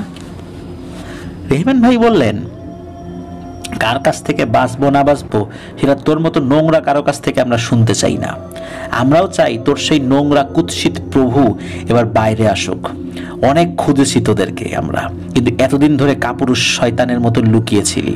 কিন্তু দেখ আমার আল্লাহ তাআলার ক্ষমতা, যে ইনসান জাতিকে তোর প্রভু কোনোদিন মূল্য দেয়নি, নিজের পাপিষ্ঠ কাজে বলি দিয়েছে, যাকে ইচ্ছা তার ক্ষতি করেছে, আর সেই ইনসানদের একজন মহান আল্লাহ তাআলার হেদায়েতপ্রাপ্ত একজন বান্দাকে দেখে তোর রূহ কেঁপে উঠেছে।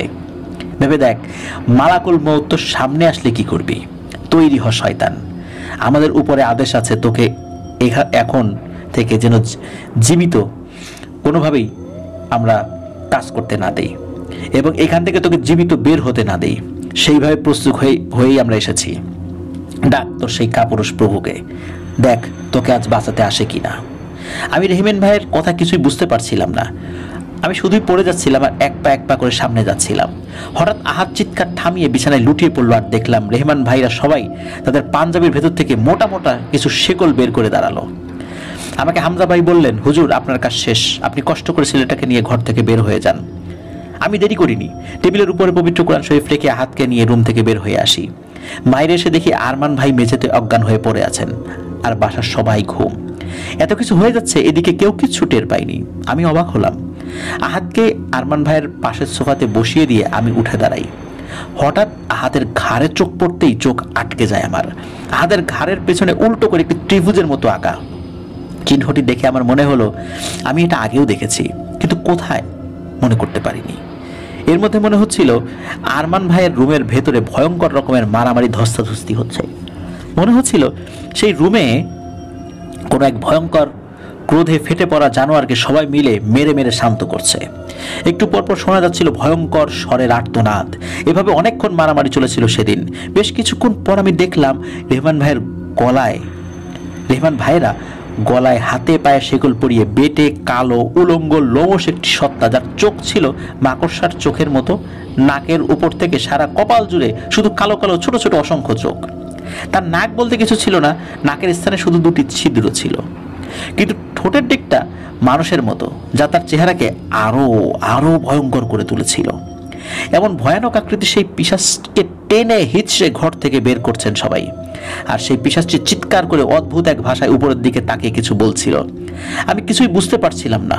হঠাৎ তার চিৎকারের মধ্যে একটি নাম আমার কানে আটকে যায়, ভেলাত কাফরিয়ান। বিদ্যুতের চমকের মতো সাথে সাথে আমার মনে পড়ে যায় আহাদের ঘাড়ের পিছনে থাকা উল্টো ত্রিভুজাকৃতি সেই চিহ্ন আমি আমার বড় মামা মরহুম সুলাইমান শেখের ঘাড়ে দেখেছিলাম তার মৃত্যুর মাস 3 আগে। তার মুখেও শোনা গিয়েছিল এই নাম, ভেলাত কাফরিয়ান। আমি সাথে সাথে উঠে রেহমান ভাইদের পেছনে যেতে চাইলে হামজা ভাই পেছন ফিরে আমাকে বলেন, সুফিয়ান, আপনি এই বিষয়ে আমাদের হুজুরকে জিজ্ঞেস করে নেবেন। এখন আপনি এই পরিবারের বালা মুসিবত কেটে যাওয়ার জন্য কিছু আমল করে নিন, আমরা এই শয়তানকে হুজুরের কাছে নিয়ে যাচ্ছি। এই বলে ওরা সবাই বের হয়ে চলে যান। ওরা যাওয়ার 5 মিনিটের মধ্যে ঘরের সবার ঘুম ভাঙে। আমি বুঝতে পারি ওনাদের হয়তো রেহমান ভাইয়েরা ঘুম পাড়িয়ে রেখেছিলেন। আর আরমান ভাইয়ের রুমে গিয়ে দেখি সারা ঘরে ছোট বড় বিভিন্ন সাইজের মাকড়সা মরে পড়ে আছে, আর সারা ঘরে এদিক সেদিক ছোপ ছোপ রক্ত। এইসব দেখে বাড়ির সবাই ভয় পেয়ে যান। আমি তাদেরকে জানাই, আল্লাহ তাআলা আপনাদের পরিবারের উপর রহমত করেছেন, ভয় নেই, বিপদ ইনশাল্লাহ কেটে গেছে। আহাতকে নিয়ে গোসল করান, এতিম মিসকিনদের ভালো খাবারের সহিত আরও কিছু উপঢৌকন দিয়ে দিয়েন আপনাদের সাধ্য অনুযায়ী। আপনাদের উপকার করতে গিয়ে যেই হুজুর বিপদে পড়েছেন তার চিকিৎসার ব্যবস্থা করুন, তাকে আর্থিকভাবে সাহায্য করুন, ইনশাল্লাহ আর কোনো সমস্যা হবে না। এরপরে আহাত আলহামদুলিল্লাহ আল্লাহ তাআলার দয়াতে সুস্থ হয়ে উঠেছিল। রফিক মামার পরিবার আর কোনো সমস্যা হয়নি। কিন্তু আমার জীবনের কঠিন এক অধ্যায়ের সূচনা হয়েছিল এই ঘটনা থেকেই। আমি জানতে পারি বড় দাদার অধীনে পরবর্তীতে সেই পিশাচ জিনদের আইন অনুযায়ী বা পিশাচের যে জিনটাকে আটক করা হয়েছিল, পিশাচকে জিনদের আইন অনুযায়ী বিচার করে সব সর্দারদের সম্মতিতে তাকে মৃত্যুদণ্ড দেওয়া হয়েছিল। এরপরে আমি জড়িয়ে পড়ি ভেলাত কাফরিয়ান নামের এক ভয়ঙ্কর কাফের জিন সম্রাটের সাথে, যে নিজ জাতির কাছে সবচেয়ে ঘৃণিত এক প্রাচীন জিন। তার সাথে ভয়ানক এক সংঘর্ষের কারণে আমার জীবনের সবচেয়ে খারাপ কিছু সময় পার করতে হয়েছে, সেটি এখন আপনাদেরকে বলতে যাচ্ছি। রফিক মামার বাসার ঝামেলা শেষ করে আমার নিজ বাসায় চলে আসি। অপেক্ষা করতে থাকি কখন বড় দাদার সাথে দেখা হবে, কারণ অনেক প্রশ্ন আছে আমার মনে যার উত্তর জানা প্রয়োজন। প্রায় 3 সপ্তাহ পরে দেখা হয় বড় দাদার সাথে। উনি তাহাজ্জুদের সালাতের সময় আসেন। যতটুকু মনে পড়ে আমি তখন কোরআন শরীফ পাঠ করছিলাম।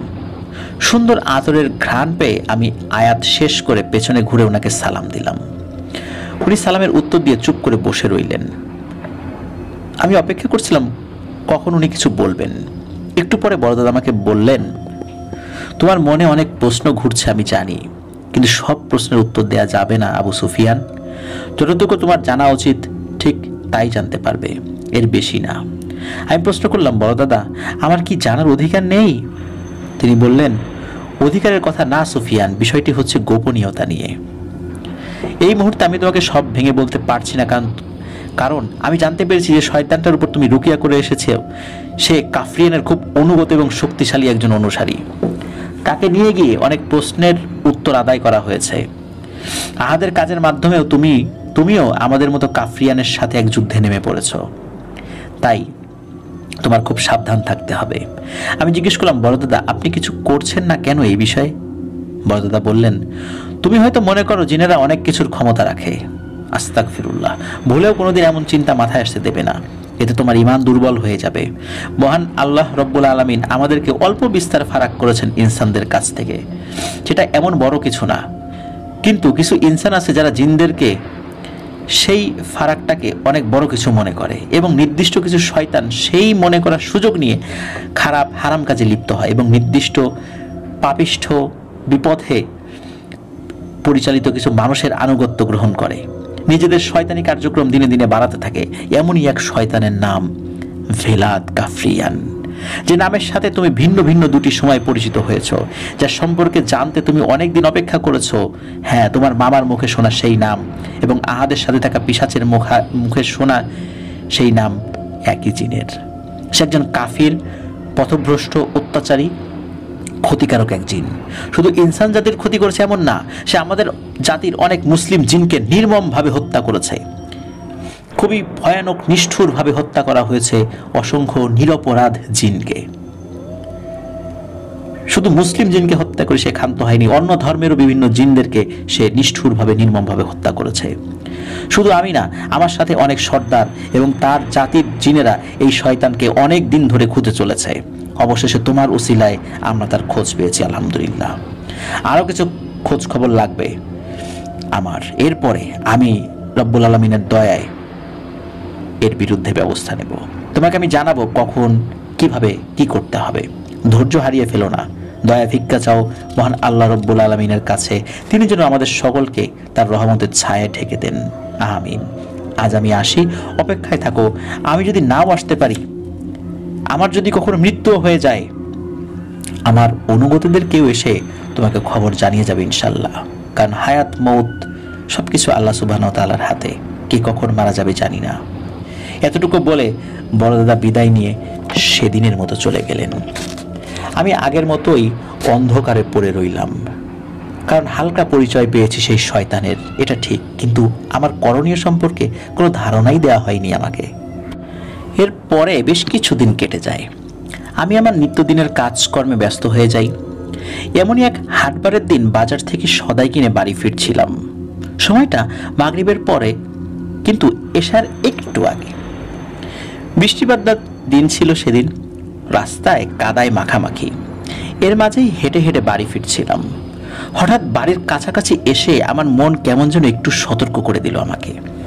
আমি আয়াতুল কুরসি পড়তে শুরু করলাম, আশেপাশে সতর্ক নজর রেখে এগোচ্ছিলাম। আর একটু এগোতেই আমার বাড়ির সীমানার বাইরে একটি জামরুল গাছের পেছনে চোখ পড়তে আমি দাঁড়িয়ে যাই। আনুমানিক 8 থেকে 9 ফুট উচ্চতার একটি কালো আলখেল্লা পরিহিত অবয়ব গাছের পেছনে আড়াল নিয়ে দাঁড়িয়ে আছে। আমি যেখানে ছিলাম সেখান থেকে তার উদ্দেশ্যে সালাম দিলাম, কিন্তু সেই অবয়বটি সালামের উত্তর না দিয়ে আমার দিকে একটি পুটলি জাতীয় কিছু ছুঁড়ে মারে। আমি একটু পিছিয়ে এসে তার উদ্দেশ্যে বলি, কে পাঠিয়েছে আপনাকে? এর মধ্যে কি আছে? সে উত্তর দিল, তোর জন্য উপহার পাঠিয়েছে, সামনে আরো পাবি। এটা বলে অবয়বটি গাছের সম্পূর্ণ আড়াল নিয়ে কোথায় যেন চলে গেল চোখের পলকে। আমি সেই জিনিসটি হাতে স্পর্শ না করে সেটা রেখে দ্রুত বাড়িতে গিয়ে বাজারের ব্যাগ রেখে একটা বস্তা নিয়ে ফিরে আসি। সেই জিনিসটি বস্তায় পুরে এশার সালাতের উদ্দেশ্যে মসজিদের পথে যাত্রা শুরু করি। মসজিদে পৌঁছে দরজার বাইরে বস্তাটি রেখে আমি এশার জামাত শেষ করি। সালাত শেষে বসে একটু জিকির করছিলাম, তখন আমাদের মসজিদের মুয়াজ্জিন সাহেব এসে আমাকে বললেন, হুজুর, বারান্দায় বস্তায় কি নিয়ে আসছেন? আমি বললাম, বস্তায় কি আছে আমি এখনো দেখিনি, কিন্তু কোনো সমস্যা হয়েছে কি? উনি বললেন, আপনি আসেন, এসে নিজেই দেখেন। আমি দ্রুত ওনার সাথে বাইরে যাই। গিয়ে দরজার বাইরে বস্তার নিচ থেকে বের হওয়া রক্তে লাল হয়ে উঠেছে জায়গাটি, সেটি দেখতে পেলাম। সাথে সাথে আমি উঠে মসজিদের ওযুখানায় গিয়ে বালতি ভরে পানি এনে বস্তাটি সহ মুয়াজ্জিন সাহেবকে নিয়ে মসজিদ থেকে আরেকটু দূরে চলে যাই। সাথে একটা লাইট নেই। এরপরে বালতির পানিতে দোয়া কালাম পরে ফু দিয়ে সেই পুটলিটা পানিতে ডুবিয়ে দেই। আমার মন বলছিল ভেতরে যাই আছে সেটা ভালো না। পানিতে ডুবিয়ে রাখা অবস্থা আমি সেটা খুলে ফেলি, আর যেটা বের হয় সেটা দেখে আমি এবং মুয়াজ্জিন সাহেব দুজনই বেশ অবাক এবং ভয় পাই। ভেতরে একটি শূকরের কাটা মাথা, যেটা নিচ দিয়ে তখন রক্ত পড়ছিল ফোঁটায় ফোঁটায়। কিছু নারী ভুঁড়ি আর এক টুকরো সাদা কাপড় মুড়িয়ে কালো সুতো দিয়ে বেঁধে রাখা হয়েছে সেই নারী ভুঁড়ির সাথে। এসব দেখে মুয়াজ্জিন সাহেব সহ্য করতে না পেরে বমি করে ফেলেন। আমি নিজেও বেশ অসুস্থ বোধ করি। দেরি না করে খুব দ্রুত সেই সাদা কাপড়টি খুলে নিয়ে ওই নাপাক জিনিসগুলো দোয়া কালাম পরে ফু দিয়ে মাটি চাপা দিয়ে দেই এবং কাপড়টি সাথে নিয়ে বাড়ি চলে আসি। বাড়ি আসার সময় আমি বড় দাদার কথা স্মরণ করি, এই কারণে যে উনি আমাকে কিছু দোয়া শিখিয়ে দিয়েছিলেন, কিছু নিয়ম শিখিয়ে দিয়েছিলেন। আর বড় দাদার এই শিখিয়ে দেওয়ার নিয়মে আমি তার সাথে যোগাযোগের চেষ্টা করি। বাড়িতে এসে আমি আমার নামাজের ঘরে যাই এবং সেই কাপড়ের টুকরোটি রেখে এসে অজু করে ঘরে ঢুকি। রাত্রে খাওয়া দাওয়া শেষে এসে ঘুমানোর চেষ্টা করি, কিন্তু অনেকক্ষণ এপাশ ওপাশ করি, ঘুম আসছে না দেখে উঠে নামাজ ঘরে চলে যাই। বেশ কিছুক্ষণ পবিত্র কোরআন শরীফ তেলাওয়াত করে একটু জিকির করছিলাম, ঠিক তখন দেখি বড় দাদা ঘরে ঢুকলেন। সাথে আরও 4-5 জন এসেছেন।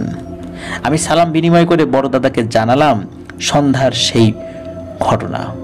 এরপরে কাপড়ের টুকরোটি তার হাতে দিলাম। উনি কালো সুতো খুলে কাপড়টি মেলে ধরলেন। ভেতরে কিছু লেখা ছিল। দেখতে পেলাম যে লেখা পড়ার সময় বড় দাদা সুন্দর সাদা দাড়ির সেই নুরানি সুরতখানি কেমন যেন চিন্তিত হয়ে উঠছিল। লেখাটা পড়া শেষ করে তিনি কাপড়খানি রেহমান ভাইয়ের হাতে দিয়ে বললেন, রেহমান, এই লেখা নিয়ে যাও, সব সর্দারদের দেখাও, তাদেরকে বলো তৈরি হতে, কিন্তু আমার আদেশ ছাড়া কেউ যেন আগে থেকে কোনো আক্রমণ না করে। রেহমান ভাই বের হয়ে যেতে বড় দাদা আমাকে বললেন, সুফিয়ান, ওই কাপড়ে হুমকি দেওয়া হয়েছে, তোমার খুব সাবধান থাকতে হবে, নিজের পরিবারের প্রতি খেয়াল রাখবে, বিশেষ করে বাচ্চাদের প্রতি। কাফরিয়ানের পক্ষ থেকে এসেছে ওই বার্তা। এখন থেকে এই ঝামেলার কোনো নিষ্পত্তি না হওয়া পর্যন্ত তোমার পরিবারের কাউকে বাড়ির সীমানার বাইরে যেতে দেবে না, কঠোরভাবে নিষেধ করবে। আমি যেভাবে বলছি ঠিক সেভাবে বাড়ির সীমানা বন্ধ করে দেবে। কিছুদিনের মধ্যে তোমার সাথে একজন রাকি যোগাযোগ করবেন। যোগাযোগ করা হলে তুমি অবশ্যই সেখানে যাবে, চিন্তা করো না। তোমার অনুপস্থিতিতে তোমার পরিবারের হেফাজতের জন্য আমার অধীনস্থদেরকে আমি সেখানে মোতায়েন করব। বাকিটা সব কিছুই আল্লাহ সুবহানাহু ওয়া তাআলার হাতে, আর আল্লাহর রহমতের অপেক্ষায় থাকতে হবে আমাদের। আরও কিছুক্ষণের জন্য আমার অধীনস্থদেরকে এখানে রেখে দিচ্ছি, সবাই তোমার সাথে কথা বলবে। তো সকলের সাথে একে একে কথা হলো, বেশ অনেক বিষয় নিয়ে আলোচনা করা হলো সেদিন। এরপর বড় দাদা আমার সাথে সালাত আদায় করে সবাইকে নিয়ে চলে গেলেন। ঘুম আর হলো না আমার সেদিন। সকালে ফজরের সালাত আদায় করে বড় দাদা শেখানোর পদ্ধতিতে সারা বাড়ি বন্ধ করে দিলাম। খুব বিচলিত হয়ে পড়লাম, হঠাৎ এমনটা কেন হচ্ছে? আগেও তো অনেক সমস্যার সমাধান চেষ্টা করেছি, আল্লাহর রহমতের সমাধান হয়েওছে, সব যে পেরেছি তা না, কিন্তু এমন অবস্থায় তো পড়িনি কখনো। কিছুদিন আর অপেক্ষা করতে হলো না। সেদিন সকাল 10টার দিকে রফিক মামা আমাকে ফোন দিয়ে বললেন, আহাদ আমার সাথে দেখা করতে চায়। আমি রফিক মামাকে জানালাম, মামা, এই মুহূর্তে আমি বাড়ি থেকে বের হতে পারছি না, আপনি বরং আহাদকে পাঠিয়ে দিন আমার বাড়িতে। রফিক মামা না করেননি। ঠিকই সেদিন বিকালে আহাদ একজন হুজুরকে সাথে নিয়ে আমার বাড়িতে আসলেন। কুশল বিনিময় করে আমি আহাদকে জিজ্ঞেস করলাম, ওনাকে তো ঠিক চিনলাম না আহাদ। আহাদ বলল, সুফিয়ান ভাই, ওনার নাম আতাউল্লাহ সিদ্দিক, উনি পেশায় আপনার মতো একজন রাকি। উনি আমার পরিচিত এক মেয়ের চিকিৎসা করছেন, কিন্তু কোনোভাবেই পেরে উঠছেন না। ওই মেয়ের ভাইয়ের সাথে আমার কথা হওয়ার পর তিনি সিদ্দিক হুজুরের সাথে আমাকে পরিচয় করিয়ে দেন। আমি সিদ্দিক হুজুরকে আপনার কথা বলি, এটাও বলি আপনি কিভাবে আমার চিকিৎসা করে সারিয়ে তুলেছেন আল্লাহর রহমতে। আমার কথা শুনে সিদ্দিক ভাই আপনার সাথে দেখা করতে চান, তাই নিয়ে এলাম ওনাকে। সুফিয়ান ভাই, আপনি দয়া করে মেয়েটিকে সারিয়ে তোলার ব্যবস্থা করেন। আমি আহাদকে জিজ্ঞেস করলাম, মেয়ের নাম কি? ফারজানা। আমার প্রশ্নে আহাদ বেশ লজ্জা পেল। আমি একটু হেসে সিদ্দিক ভাইয়ের দিকে তাকিয়ে জিজ্ঞেস করলাম, ভাই কি হয়েছে বলুন, কি এমন সমস্যা হয়েছে যে আপনি রুকিয়া করতে পারছেন না? সিদ্দিক ভাই শুরু করলেন, ভাইজান শুরুতে বলি, আমি এসব কাজে নতুন না, অনেকদিন ধরেই জিনের সমস্যা নিয়ে কাজ করছি, কিন্তু এই ফারজানা মেয়েটার মতো সমস্যা আমি আগে কখনো দেখিনি। প্রথম দিন আমি যখন তার চিকিৎসা করতে যাই তখন সে কোনো কথাই বলেনি, আমার কোনো কথার উত্তরও দেয়নি। কিন্তু পরের দিন আমি যখন তাকে প্রশ্ন করি, সে আমার প্রশ্নের উত্তর না দিয়ে আমার পরিবারের সকলের তথ্য শুনিয়ে দিল আমাকে, এমনকি আমার পরিবারের যারা দূরে থাকে তারা কে কি করছে সেটা সহ। আমি ঘাবড়ালাম না, বুঝতে পেরেছি বেশ বদ এবং শক্তিশালী শয়তান এটা, তাই একটু ভিন্ন পথে রুকিয়া করার চেষ্টা করি। ঠিক তখন আমার মনে হলো অদৃশ্য গরম কিছু আমার ঘাড়ে চেপে ধরা হয়েছে। যন্ত্রণায় চিৎকার করে আমি সেখানেই মাটিতে ছটফট করি কিছুক্ষণ। ফারজানার পরিবারের লোকেরা আমাকে ধরে ঘরের বাইরে নিয়ে যান। বাইরে বের হতেই আমি একটু সুস্থতা বোধ করি। সেদিনের মতো আমি বাড়ি ফিরে যাই। বাড়ি ফিরে আসার পর আমার স্ত্রী লক্ষ্য করে আমার ঘাড়ের পেছনে এই চিহ্ন। এটা বলে সিদ্দিক ভাই তার ঘাড়ের পেছনের দিকটা আমাকে দেখালেন, সেই উল্টো করা ত্রিভুজ আঁকা। আমি একটু চিন্তায় পড়ে গেলাম। সিদ্দিক ভাই আবার বলতে শুরু করলেন, সেদিনের পর থেকে আমি নিজেও খারাপ স্বপ্ন দেখতে থাকি। রাতে ঘুমানোর সময় শরীর বন্ধ করে ঘুমাই, কিন্তু কিছুই ঠিক হচ্ছে না। আমার উপকারী এক জিন আছেন, প্রথম দিন তাকে খোঁজ নিতে বলেছিলাম, কিন্তু তিনিও এরপরে আমার সাথে আর দেখা করেননি। আমি কয়েকবার তার সাথে যোগাযোগের চেষ্টা করেছি, কিন্তু পারিনি। গত 5 দিন আগে এশার সালাত আদায় করে যখন বাসায় যাচ্ছিলাম, পথে হঠাৎ কে যেন আমাকে খুব জোরে চড় দেয়। এত জোরে চড় দেয় যে আমি এখনো এই কানে ভালোভাবে শুনতে পাচ্ছি না। গত পরশু ফারজানার ভাই আমি যাচ্ছি না দেখে দেখা করতে আসেন আমার সাথে। তিনি আমার কথা শুনে আহাদের সাথে পরিচয় করিয়ে দেন এবং যোগাযোগ করিয়ে দেন। তারপর আমি এই যে আপনার সামনে। ভালো কথা, ফারজানার পরিবারের লোকের আমাকে বলেছিল ঘুমের ভেতরে সে কান্না করতে করতে জেগে ওঠে ঘুম থেকে, আর ঘুম ভেঙে গেলে সে ঘরের কোনো একজন সদস্যের দিকে তাকিয়ে থাকে অনেকক্ষণ। মাঝে মাঝে তার ভাইয়ের দিকে, মাঝে মাঝে তার বাবার দিকে, আবার কখনো অন্য লোকের দিকে তাকিয়ে থাকে, আবার কখনো তার মায়ের দিকেও তাকিয়ে থাকে, অর্থাৎ নির্দিষ্ট কাউকে লক্ষ্য করে নয়। এতটুকু বলে সিদ্দিক ভাই থামলেন। আমি শুনলাম সবকিছু। মাথার ভিতর সব ঘোলাটে লাগছিল। মনে হচ্ছিল এতটুকু তথ্য যথেষ্ট নয়। আমি সিদ্দিক ভাইকে বললাম, ভাই আপনারা দুজন আজকে আমার বাড়িতেই থাকেন, আমি কালকে ইনশাল্লাহ আপনাদের দেখি কিছু জানাতে পারি কিনা। সিদ্দিক ভাই এবং আহাদ ভাই ছিলেন সেদিন, তবে আমার বাড়িতে না। সিদ্দিক ভাইয়ের এক আত্মীয় থাকেন পাশের গ্রামে, তার বাড়িতেই ওনারা দুজন ছিলেন। এদিকে আমি আসরের নামাজের পর থেকেই বড়দাদের সাথে যোগাযোগের চেষ্টা করি। রাত আনুমানিক 10টার দিকে মসজিদ বন্ধ করে বের হব, এমন সময় রেহমান ভাই আসলেন। মসজিদে তখন কেউ ছিলেন না। রেহমান ভাই আমাকে বললেন, সুফিয়ান ভাই, সর্দার আজকে আসতে পারবেন না, তিনি বেশ ব্যস্ত, অন্যান্য সর্দারদের সাথে বৈঠক করছেন খুবই জরুরি একটা বিষয়ে। যা বলার আমাকে বলুন, আমি জানিয়ে দেব। এরপর আমি সিদ্দিক ভাইয়ের বলা সবকিছু জানাই রেহমান ভাইকে, আর আমার করণীয় কি সেই বিষয়ে বড়দাদার কাছ থেকে কোনো উপদেশ দেয়া হয় কিনা সেই বিষয়ে জানাতে বলি। রেহমান ভাই সব শুনে চলে গেলেন। খবর নিয়ে তিনি এলেন শেষ রাতে, ফজরের একটু আগে। আমি মসজিদের দিকে যাচ্ছিলাম, তখন রেহমান ভাইকে দেখলাম মসজিদের পাশে দাঁড়িয়ে আছেন। সালাম বিনিময় শেষে তিনি বললেন, সুফিয়ান ভাই, হুজুর আপনাকে সেই মেয়ের বাড়িতে যেতে বলেছেন, তারপর রুকিয়া করে জানার চেষ্টা করবেন যে তার উপর আসর করা শয়তানের নাম। বিষয়টি কিন্তু মোটেও সহজ হবে না, তাই প্রয়োজন হলে এই পানি ব্যবহার করবেন। এটি জমজম কূপের পানি, এবং এই পানি হুজুর একজন আলেম ইনসান বন্ধু পড়ে দিয়েছেন। আর সিদ্দিক ভাইয়ের সেই জিনকে, যার নাম ইয়াসিন, জানিয়ে দিন ইয়াসিনকে শহীদ করা হয়েছে। সে আর কখনোই তার কাছে আসবে না, তার ডাকে সাড়া দেবে না। ওই ইয়াসিন যখন তথ্য সংগ্রহ করতে গিয়েছিল, ওই কাফরিয়ানের অনুগত দুষ্টু পিশাচ শ্রেণীর জিনরা তাকে কয়েদ করে ফেলে আর তাকে নিষ্ঠুরভাবে কষ্ট দিয়ে দিয়ে হত্যা করেছে। কাফরিয়ানের অনুসারীরা এভাবেই অনেককেই হত্যা করেছে। বিষয়টি তাকে জানিয়ে দেবেন। এই বলে একটি কাচের বোতল রেহমান ভাই আমার হাতে দেন। তারপর বিদায় নিয়ে যাওয়ার আগে বললেন, চিন্তা করবেন না ভাই, আপনার পরিবারের হেফাজতের জন্য অনেক জিনকে দায়িত্ব দেওয়া হয়েছে। আপনার অনুপস্থিতি তারা সবাই থাকবে আপনার বাড়ির আশেপাশে। আপনি সাবধানে যাবেন, আর মনে রাখবেন আপনি একা নন। মহান আল্লাহ সুবহানাহু ওয়া তাআলার দয়ায় আমরা সবাই আপনার সাথে আছি, ইনশাআল্লাহ থাকবো শেষ পর্যন্ত, শেষ নিঃশ্বাস পর্যন্ত।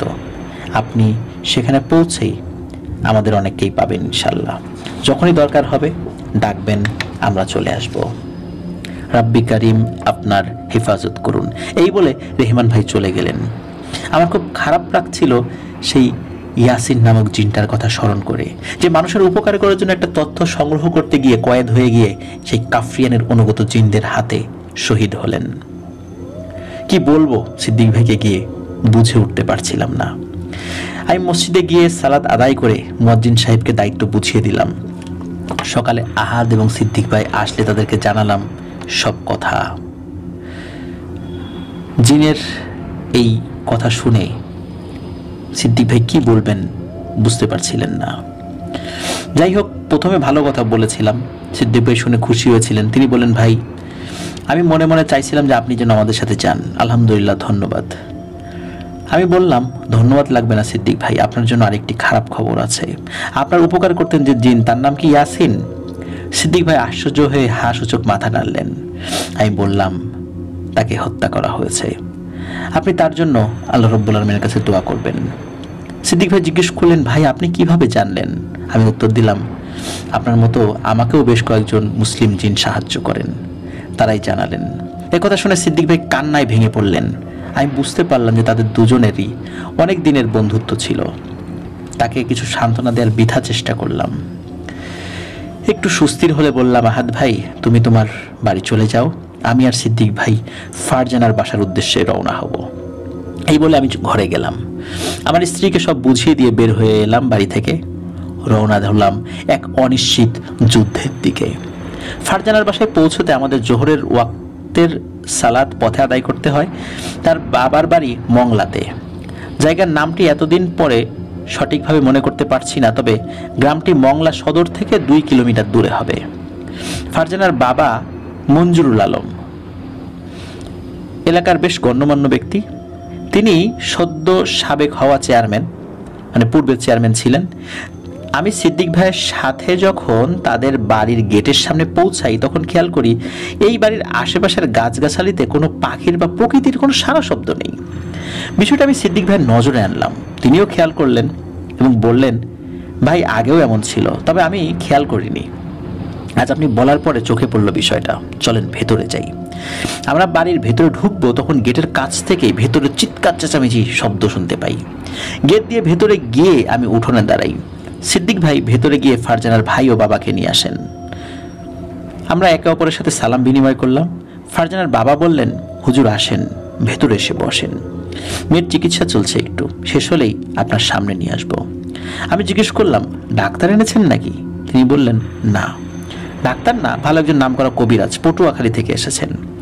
আমি বললাম, চাচা আমাকে নিয়ে চলুন, আমি দেখতে চাই কবিরাজ সাহেব কিভাবে কাজ করেন। মঞ্জু চাচা একটু ইতস্তত করলেও নিয়ে গেলেন আমাকে। ভেতরে গিয়ে অবস্থা দেখে আমার মাথায় রক্ত উঠে গেল। কবিরাজের সামনে ফারজানাকে কবিরাজের একজন ছেলে অ্যাসিস্ট্যান্ট চেপে ধরে রেখেছে, আর কবিরাজ শুকনো মরিচ বা এই জাতীয় কিছু মেয়েটার নাকে চেপে ধরেছে। কষ্ট পাচ্ছিল মেয়েটা। এসব দেখে আমি আর মেজাজ ঠিক রাখতে পারলাম না। আমি বললাম যে বন্ধ করেন এগুলো, এখনই বন্ধ করবেন। ফারজানার বাবার দিকে তাকিয়ে জিজ্ঞেস করলাম, চাচা আপনি পূর্ণবয়স্ক মেয়েটাকে এমন পর্দাহীনভাবে দুজন পুরুষ মানুষের কাছে চিকিৎসা করতে দিচ্ছেন? এমন চিকিৎসার থেকে তো মারা যাওয়া উত্তম। ভয় করেন না কেন আপনারা? এর জবাব তো দিতে হবে বাবা হিসাবে আল্লাহ তাআলার কাছে। এগুলো বন্ধ করেন চাচা। একটা সমস্যা সমাধান করতে গিয়ে আরো পাপ করবেন না দয়া করে। মঞ্জু চাচা একটু ইতস্তত করছিলেন দেখে আমি আবার বললাম, আপনারা যদি এসব বুজরুকি বন্ধ না করেন তাহলে আমি এক্ষুনি এখান থেকে চলে যাব। আর যদি চলে যেতে হয় এইসব পাপ কাজের কারণে, তাহলে আর আপনি আমাকে পাবেন না বলে দিলাম। মঞ্জু চাচা এবার তার ইতস্তত ভাব কাটিয়ে দাঁড়িয়ে থাকা একজন মহিলাকে বললেন ফারজানাকে ভেতরে নিয়ে যেতে, আর কবিরাজকে টাকা পয়সা দিয়ে বিদায় করে দিলেন।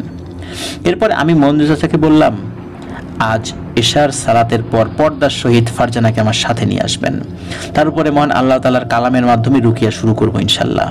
ঘরের সবাই সালাত আদায় করবেন নিয়মিত। আর আপনাদের পরিবারে ইদানিং এর মাঝে কি কেউ অসুস্থ হয়ে পড়েছে নাকি? তিনি বললেন, জি হুজুর, আমার ছোট ভাই অসুস্থ, সে ঘুম খাওয়া দাওয়া ছেড়ে দিয়েছে প্রায়। তার সাথে দেখা করতে চাইলে পাশের একটি বাড়িতে আমাকে নিয়ে যাওয়া হয়। বারান্দায় একটি বিছানায় একজন মধ্যবয়সী লোক শুয়ে আছেন। আমি তার পাশে বসে সালাম দিয়ে জিজ্ঞেস করলাম, চাচা আপনার কি হয়েছে, আমাকে বলবেন একটু? উনি আমার দিকে অল্প কিছু সময় তাকিয়ে থেকে বললেন, হুজুর আমি বললেও আপনি বিশ্বাস করবেন না, তাই বলতে চাচ্ছি না। আমি ওনাকে বললাম, চাচা আপনি আমাকে না বললে আমি অনেক কিছুই জানতে পারবো না, দয়া করে দুশ্চিন্তা ছাড়া বলুন। এরপরে তিনি শোনালেন এক ভয়ঙ্কর ঘটনা, তার সারসংক্ষেপ বলছি। ওনার নাম সাজু, পেশায় একজন মাছের আড়তদার এবং মাছ চাষি। প্রায় সময় বেচাকেনা শেষ করে একসাথে তার যে ঘেরগুলো রয়েছে সেই ঘেরগুলো ঘুরে বাড়ি আসতে হয়, তাই তার দেরি হয়। বেশ কিছুদিন আগে এমন রাত করে বাড়ি ফিরছিলেন। তাদের গেটের ভেতরে ঢোকার পর উনি মঞ্জু চাচাদের বাড়ির টিনের চালের উপর চোখ পড়তে দেখতে পান কালো আলখেল্লা পরিহিত 10 থেকে 12টি অবয়ব হাঁটু মুড়ে উপর হয়ে বসে দুলছে। প্রথমে তিনি ভাবলেন চোট্টর হবে, তাই হাতে থাকা টর্চ লাইটের আলো ফেলেন চালের উপরে। আলো ফেলেই তিনি ভয়ে চমকে ওঠেন। তিনি দেখেন আলখেল্লার ভেতরে মুখের স্থানে যতটুকু দেখা যাচ্ছে সেখানে মাংসের দলা ছাড়া আর কিছুই নেই। ভয়ে তিনি পিছিয়ে আসেন, আর ঠিক তখনই দেখলেন ওই কালো অবয়বগুলো মাছ থেকে একটি অবয়ব উঠে দাঁড়ায় এবং সেখান থেকে লাফ দিয়ে শূন্যে উঠে মিলিয়ে যায়। উনি ভয়ে চিৎকার করতে যাবেন, ঠিক তখনই ওনার ঘাড়ের পেছনে প্রচণ্ড যন্ত্রণা শুরু হয়, মনে হয় ওই জায়গাটি পুড়িয়ে দিয়েছে। এরপরে উনি চিৎকার দিয়ে উঠলে বাড়ির সবাই বের হয়ে এসে ধরাধরি করে ওনাকে ওনাদের ঘরে নিয়ে যান। প্রচণ্ড ব্যথায় তিনি ঘুমিয়ে পড়েন। সেদিন থেকে একটি স্বপ্ন প্রতিদিনই দেখছেন। তিনি ঘুমালেই দেখতে পান তার পরিবারের কেউ একজন মারা গেছে এবং ফারজানা সেই মৃতদেহর মাংস খুবলে খাচ্ছে, আর ফারজানার পেছন থেকে সেই কালো অবয়বগুলো দাঁড়িয়ে ঝুঁকে ঝুঁকে কিছু একটা বলছে। প্রতিবার ঘুমের সময় তিনি পরিবারের ভিন্ন ভিন্ন সদস্যকে মৃত অবস্থায় দেখতে পান, আর ফারজানাকে দেখেন তার শরীরের মাংস ভক্ষণ করতে। এই স্বপ্নের ভয়ে তিনি ঘুমাতে পারছেন না, খেতে পারছেন না, এমন একটা অবস্থা চলছে। সবচেয়ে বড় কথা হলো, রাত হলেই তিনি তার টিনের চালের উপর হাঁটা চলার শব্দ শুনতে পান। মাঝে একদিন তার মাথার কাছের জানালার ওপাশ থেকে একটি শব্দ শুনতে পান। তার মতে অ্যাজমা রোগীদের শ্বাসটান উঠলে যেমন শব্দ হয় ঠিক তেমন শব্দ শুনে তিনি মাথা উঠিয়ে বাইরে তাকিয়ে দেখেন সেই কালো অবয়বটি দাঁড়িয়ে আছে। শব্দটি আসছে তার মুখের স্থানে যে মাংসপিণ্ড রয়েছে সেখান থেকে, আর সেই মাংসপিণ্ডটি নিঃশ্বাসের সাথে সাথে আমাদের বুক যেভাবে ওঠানামা করে ঠিক সেভাবে ওঠানামা করছে। এটা দেখে ভয় চিৎকার দিয়ে তিনি অজ্ঞান হয়ে যান। এরপরে বাড়ির লোকজন এসে ওনাকে পানি টানি দিয়ে জ্ঞান ফেরান। আমি খুব মনোযোগ দিয়ে ওনার কথা শুনলাম। তারপর ঘাড়ের পেছন দিকে পরীক্ষা করে দেখি সেই একই চিহ্ন, উল্টো করে ত্রিভুজ। বেশ বুঝতে পারছিলাম আমি পিশাচগুলোর মাঝখানে এসে পড়েছি। দেরি না করে বের হয়ে আসলাম সেই ঘর থেকে। রাতে মসজিদে এশার সালাত আদায় করে একটু নির্জনতার খোঁজে এদিক ওদিক হাঁটছিলাম, আর বড় দাদা বা কারোর সাথে যোগাযোগ করার চেষ্টা করছিলাম। কিছু সময় পরে হামজা ভাই এলেন। সালাম বিনিময় শেষে আমি ওনাকে সব খুলে বললাম। উনি সব শুনে আমাকে বললেন, সুফিয়ান ভাই, আমরা জানি এমন কিছু হচ্ছে এবং কিছু করতে না পারলে সামনে আরো হবে। খুব তাড়াতাড়ি কিছু একটা করতে না পারলে ফারজানার ছোট চাচার মৃত্যুর মাধ্যমে শুরু হবে ওনাদের পরিবারে মৃত্যুর মিছিল। আপনি ফারজানার পাশাপাশি তার চাচার উপরে রুকিয়া পরিচালনা করেন। আপনি শুধু এই পিশাচটাকে আল্লাহ তাআলার কালামের মাধ্যমে বের করে আনেন, বাকিটা আমরা বুঝে নেব ওকে কি করতে হয়। আর ফারজানার রুকিয়া করতে আপনার সময় লাগবে, কিন্তু আপনি রুকিয়া বন্ধ করবেন না। ইনশাল্লাহ এর মাঝে আল্লাহ সুবহানাহু ওয়া তাআলার সাহায্য ইনশাল্লাহ অবশ্যই আসবে। মনে রাখবেন, রুকিয়া শুরু করার পর আপনার সাথেও শয়তানগুলো দেখা হবে, তাই সব সময় সাবধান। কথাগুলো বলে হামজা ভাই চলে গেলেন। আমি ফিরে আসলাম ফারজানার বাড়িতে। এসে দেখি বাড়ির বারান্দার ঘরে ফারজানাকে পর্দার সাথে মেঝেতে পাটি বিছিয়ে বসিয়ে রাখা হয়েছে। হাতে তার খালা বসেছেন, অদূরে তার বাবা, ভাই, মেজো চাচা বসে আছেন। আমি ফারজানার বিপরীতে বসে পড়লাম।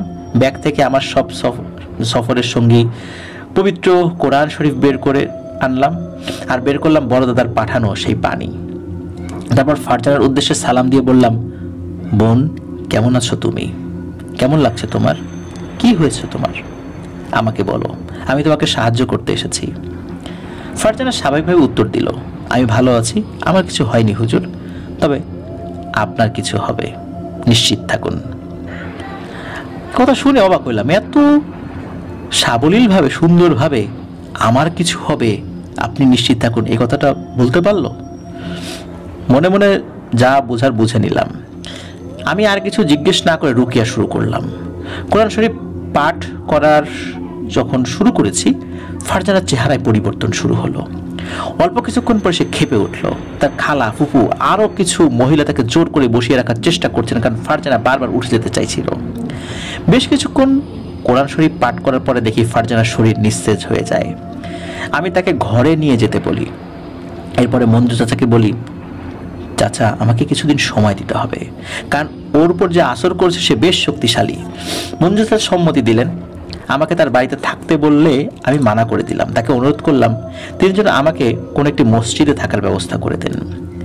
এলাকার প্রভাবশালী মানুষ তিনি, তাই এই কাজটি খুব সহজেই করে ফেলতে পারলেন, খুব বেশি সময়ও লাগলো না। এরপরে ওনার সাথে নিয়ে আমি ফারজানার ছোট চাচার ঘরে যাই। ওনাকে অজু করিয়ে আনতে বলি। অজু করে আসার পর ওনার উপর রুকিয়া পরিচালনা শুরু করি। বেশ কিছুক্ষণ কোরআন শরীফ তেলাওয়াত করার পর সবার সামনেই সেই সাজু চাচা হঠাৎ উপরের দিকে তাকিয়ে চোখ বড় বড় করে গলা দিয়ে বিদঘুটে ঘর ঘর শব্দ বের করতে থাকে। ঘরের সবাই এমন শব্দে ভয় পেয়ে যান।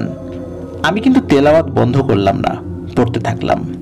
হঠাৎ দেখি ওনার মুখ দিয়ে কালো ধোঁয়ার মতো বের হচ্ছে, আর উনি সোজা হয়ে বসে থাকা অবস্থায় উপরের দিকে মুখ হাঁ করে ছটফট করছেন। প্রায় 2 মিনিট সেই ধোঁয়া বেরোলো। এরপরে সাজু চাচা জ্ঞান হারান। সেই ধোঁয়ার কুণ্ডলি ঘরের চালের ফাঁকা দিয়ে মিলিয়ে গেল। সবাই ধরাধরি করে সাজু চাচাকে বিছানায় নিয়ে আসেন। অল্প একটু পরেই ওনার জ্ঞান আসে। জ্ঞান ফেরার পরে আমার সাথে আনা সেই পানি থেকে একটু খাইয়ে দিলাম ওনাকে, আর বললাম, চাচা আপনি এখন ঘুমান, ইনশাল্লাহ আজ রাতে আর আপনি খারাপ কিছু দেখবেন না। বাকিদের দিকে ফিরে বললাম, আপনারা সবাই ফজরের আজান দিলে মসজিদে চলে আসবেন। সবাই মিলে 5 ওয়াক্তের সালাত জামাতে আদায় করবেন। ঘরের কোনো পুরুষ মানুষ আজ থেকে ফজরের নামাজের সময় ঘুমিয়ে যেন না থাকে সেদিকে খেয়াল রাখবেন। আপনাদের পরিবারের উপর বেশ বড় মুসিবত এসেছে। সবাই মিলে রব্বুল আলামিনের কাছ থেকে এই মুসিবতের বিরুদ্ধে সাহায্য চান। ইনশাল্লাহ আমার আল্লাহ কাউকে খালি হাতে ফেরান না। আরও কিছু আমল বলে দিয়ে আমি বের হয়ে আসি। রাতের খাবার সাথে নিয়ে আমাকে মসজিদে এগিয়ে দিয়ে আসেন ফারজানার ভাই মিরাজ। পথে হাঁটতে হাঁটতে সে বলে, হুজুর আমার বোন ভালো হবে তো? খুব কষ্ট লাগে ও যখন পাগলামি শুরু করে, আমার আদরের বোন। আমি উত্তর দিলাম, মিরাজ ভাই, আমার আল্লাহ তার মুমিন বান্দাদের হেফাজতের দায়িত্ব নিজেই নেন। ভরসা রাখুন রব্বি কারিমের উপরে। চেষ্টা করুন এখন থেকে একজন মুমিন হওয়ার। ঘরের সকলকে রহমতের পথে আসতে বলুন, দেখবেন ইনশাল্লাহ সব ঠিক হয়ে যাবে।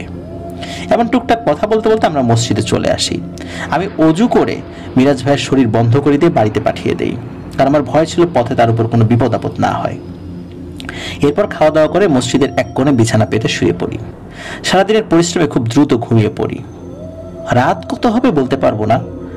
মসজিদের বাইরে থেকে কেমন যেন একটা জন্তুর হুঙ্কারের বিকট শব্দ আসছিল। শুনে আমার ঘুম ভেঙে যায়। সাথে সাথে উঠে বসে নিজের শরীর বন্ধ করে জানালার এক পাটি খুলে বাইরে তাকাই।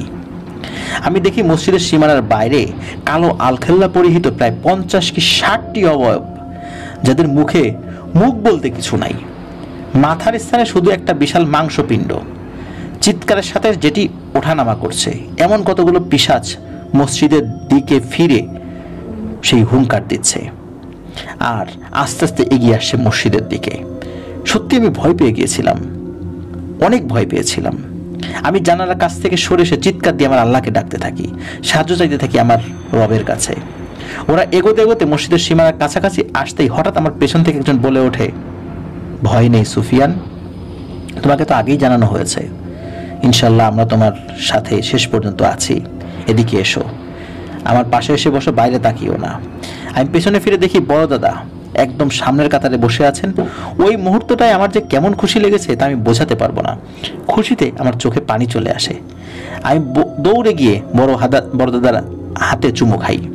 বড় দাদা আমার মাথায় হাত রেখে শান্ত করেন এবং বলেন, চিন্তা করো না সুফিয়ান, শিকার করার আগে শিকারকে তার শিকারের ক্ষমতা সম্পর্কে ভালোভাবে জানতে হয়। যে পারে না সে নিজেই শিকারে পরিণত হয়। বাইরের ওই শয়তানগুলো ঠিক তাই হয়েছে, চলো নিজেই দেখবে। এ কথা বলে আমার হাত ধরে টেনে নিয়ে নিজেও তিনি আমার সাথে জানালার পাশে এসে দাঁড়ালেন। দেখলাম পিশাচগুলো ততক্ষণে মসজিদের দরজার কাছে চলে এসেছে। আমাকে দাঁড় করে রেখে বড় দাদা মসজিদের দরজার দিকে গিয়ে খুলে দিয়ে দাঁড়ালেন সেখানে। ওনাকে দেখে পিশাচগুলো হঠাৎ হুঙ্কার এবং সামনে এগোনো বন্ধ করে দাঁড়িয়ে পড়ল। বড় দাদা শয়তানগুলোর উদ্দেশ্যে বললেন, হে কাফরিয়ানের অনুসারী শয়তানরা, কালিমা তো তোদের নসিবে নাই। মৃত্যুর আগে অন্তত তোদের নেতাকে জানিয়ে দে যে আমি তোদের হত্যা করতে যাচ্ছি। যা, এখনই জানিয়ে দে, কারণ এখান থেকেও তোরা তোদের নেতাকে জানিয়ে দিতে পারবি। এই কথা শেষ হওয়ার সাথে সাথে আমি দেখলাম চারদিক থেকে হামজা ভাই, সাদিক ভাই সহ প্রায় 300-400 জিন পিশাচগুলোর উপর ঝাঁপিয়ে পড়ল। তাদের সবাই বিচিত্র সব অস্ত্র নিয়ে এসেছেন। এই ধরনের অস্ত্র কখনো দেখিনি আমি। কেউ কেউ সেই পিশাচদের হাতের উপর ঝাঁপিয়ে পড়েছে, কেউ পায়ের উপর, কেউ মুখের উপর। মোট কথা কোনো দয়া দেখানো হলো না তাদের উপরে। দীর্ঘ সময় মসজিদের সামনে তাণ্ডব চলল। বেঁচে থাকার তাগিদে পিশাচগুলো অনেকক্ষণ লড়েছে, কিন্তু সংখ্যা এবং শক্তিতে তারা টিকতে পারল না। 3 জন পিশাচ বাদে বাকি সবগুলোকে সেখানেই হত্যা করা হয়। ওই 3টির গলায়, হাতে পায়ে শেকল পরিয়ে নিয়ে যাওয়া হয়। অন্য মৃত পিশাচগুলোর দেহ তারা নিয়ে যান। এদিকে বড় দাদার অনুসারী আমাদের 4 জন মুসলিম ভাইও শহীদ হন সেই যুদ্ধে। বড় দাদা তাদের কাছে যান, প্রত্যেকের মাথায় হাত বুলিয়ে দেন তিনি, চুমু খান সবার কপালে।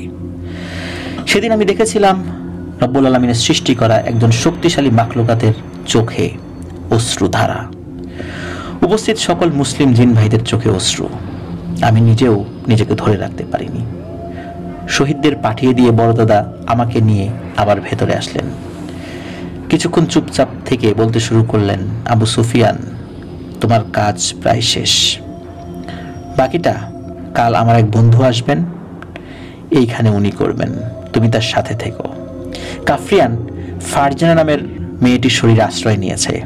ভালোভাবে অনেক সময় নিয়ে খোঁজ নেওয়ার পরে আমি আসল ঘটনা জানতে পেরেছি। তোমার মামা মরহুম সুলাইমান শেখ যে কাজটি করতে গিয়ে আহত হয়ে ফেরেন, সেই কাজ করার সময় তিনি কাফরিয়ানের ছেলেকে হত্যা করতে সক্ষম হন এবং তার ছেলের সাথে থাকা কাফরিয়ানের আদলে তৈরি কালো পাথরের একটি মূর্তি তিনি সাথে নিয়ে যান রফিক সাহেবের বাসায়। 2 দিন পরে তোমার মামা ভুল তথ্যের ভিত্তিতে আবার বের হয়ে যান কাজ শেষ করতে এবং ভেলাত কাফরিয়ানের শিকারে পরিণত হন। রফিকের বাসা থেকে বের হওয়ার আগে সেই মূর্তিটি রফিকের কাছে আমানত হিসাবে রেখে আসেন, কিন্তু নতুন বাড়িতে ওঠার সময় তিনি সেটি হারিয়ে ফেলেন, যা পরবর্তীতে আহাদ খুঁজে পায় এবং আবেগের বশবর্তী হয়ে ফারজানাকে সেটি আবার উপহার দেয়, যেহেতু আহাদ ফারজানাকে পছন্দ করত। এরপর থেকে ফারজানা অসুস্থ হতে থাকে। ভেলাত চেয়েছে ফারজানার আপন কাউকে সে বাঁচিয়ে রাখবে না, একজন একজন করে শিকার করবে। এই জন্য সে তার অনুসারীদেরকে নিয়ে ফারজানার পরিবারের মাঝে বিভীষিকার মতো প্রবেশ করে। আলহামদুলিল্লাহ, সব ভালোভাবেই রব্বি কারিমের দয়ায় শেষ হচ্ছে। তোমার পরিবারের হেফাজতের দায়িত্ব এই রেহমান তার দলবল নিয়ে আছে, চিন্তা করো না তাদের নিয়ে। কাফরিয়ানকে জীবিত অবস্থায় ধরা খুবই জরুরি, অনেক হিসাব আছে তার সাথে আমাদের। কিন্তু তোমাকে একটা কথা বলে দেই, সেদিন তোমাকে কাফরিয়ানের যে পুটুলিটা পাঠিয়েছিল সেটা হাত দিয়ে ধরা উচিত হয়নি তোমার। খারাপ রকমের জাদু করা ছিল তাতে।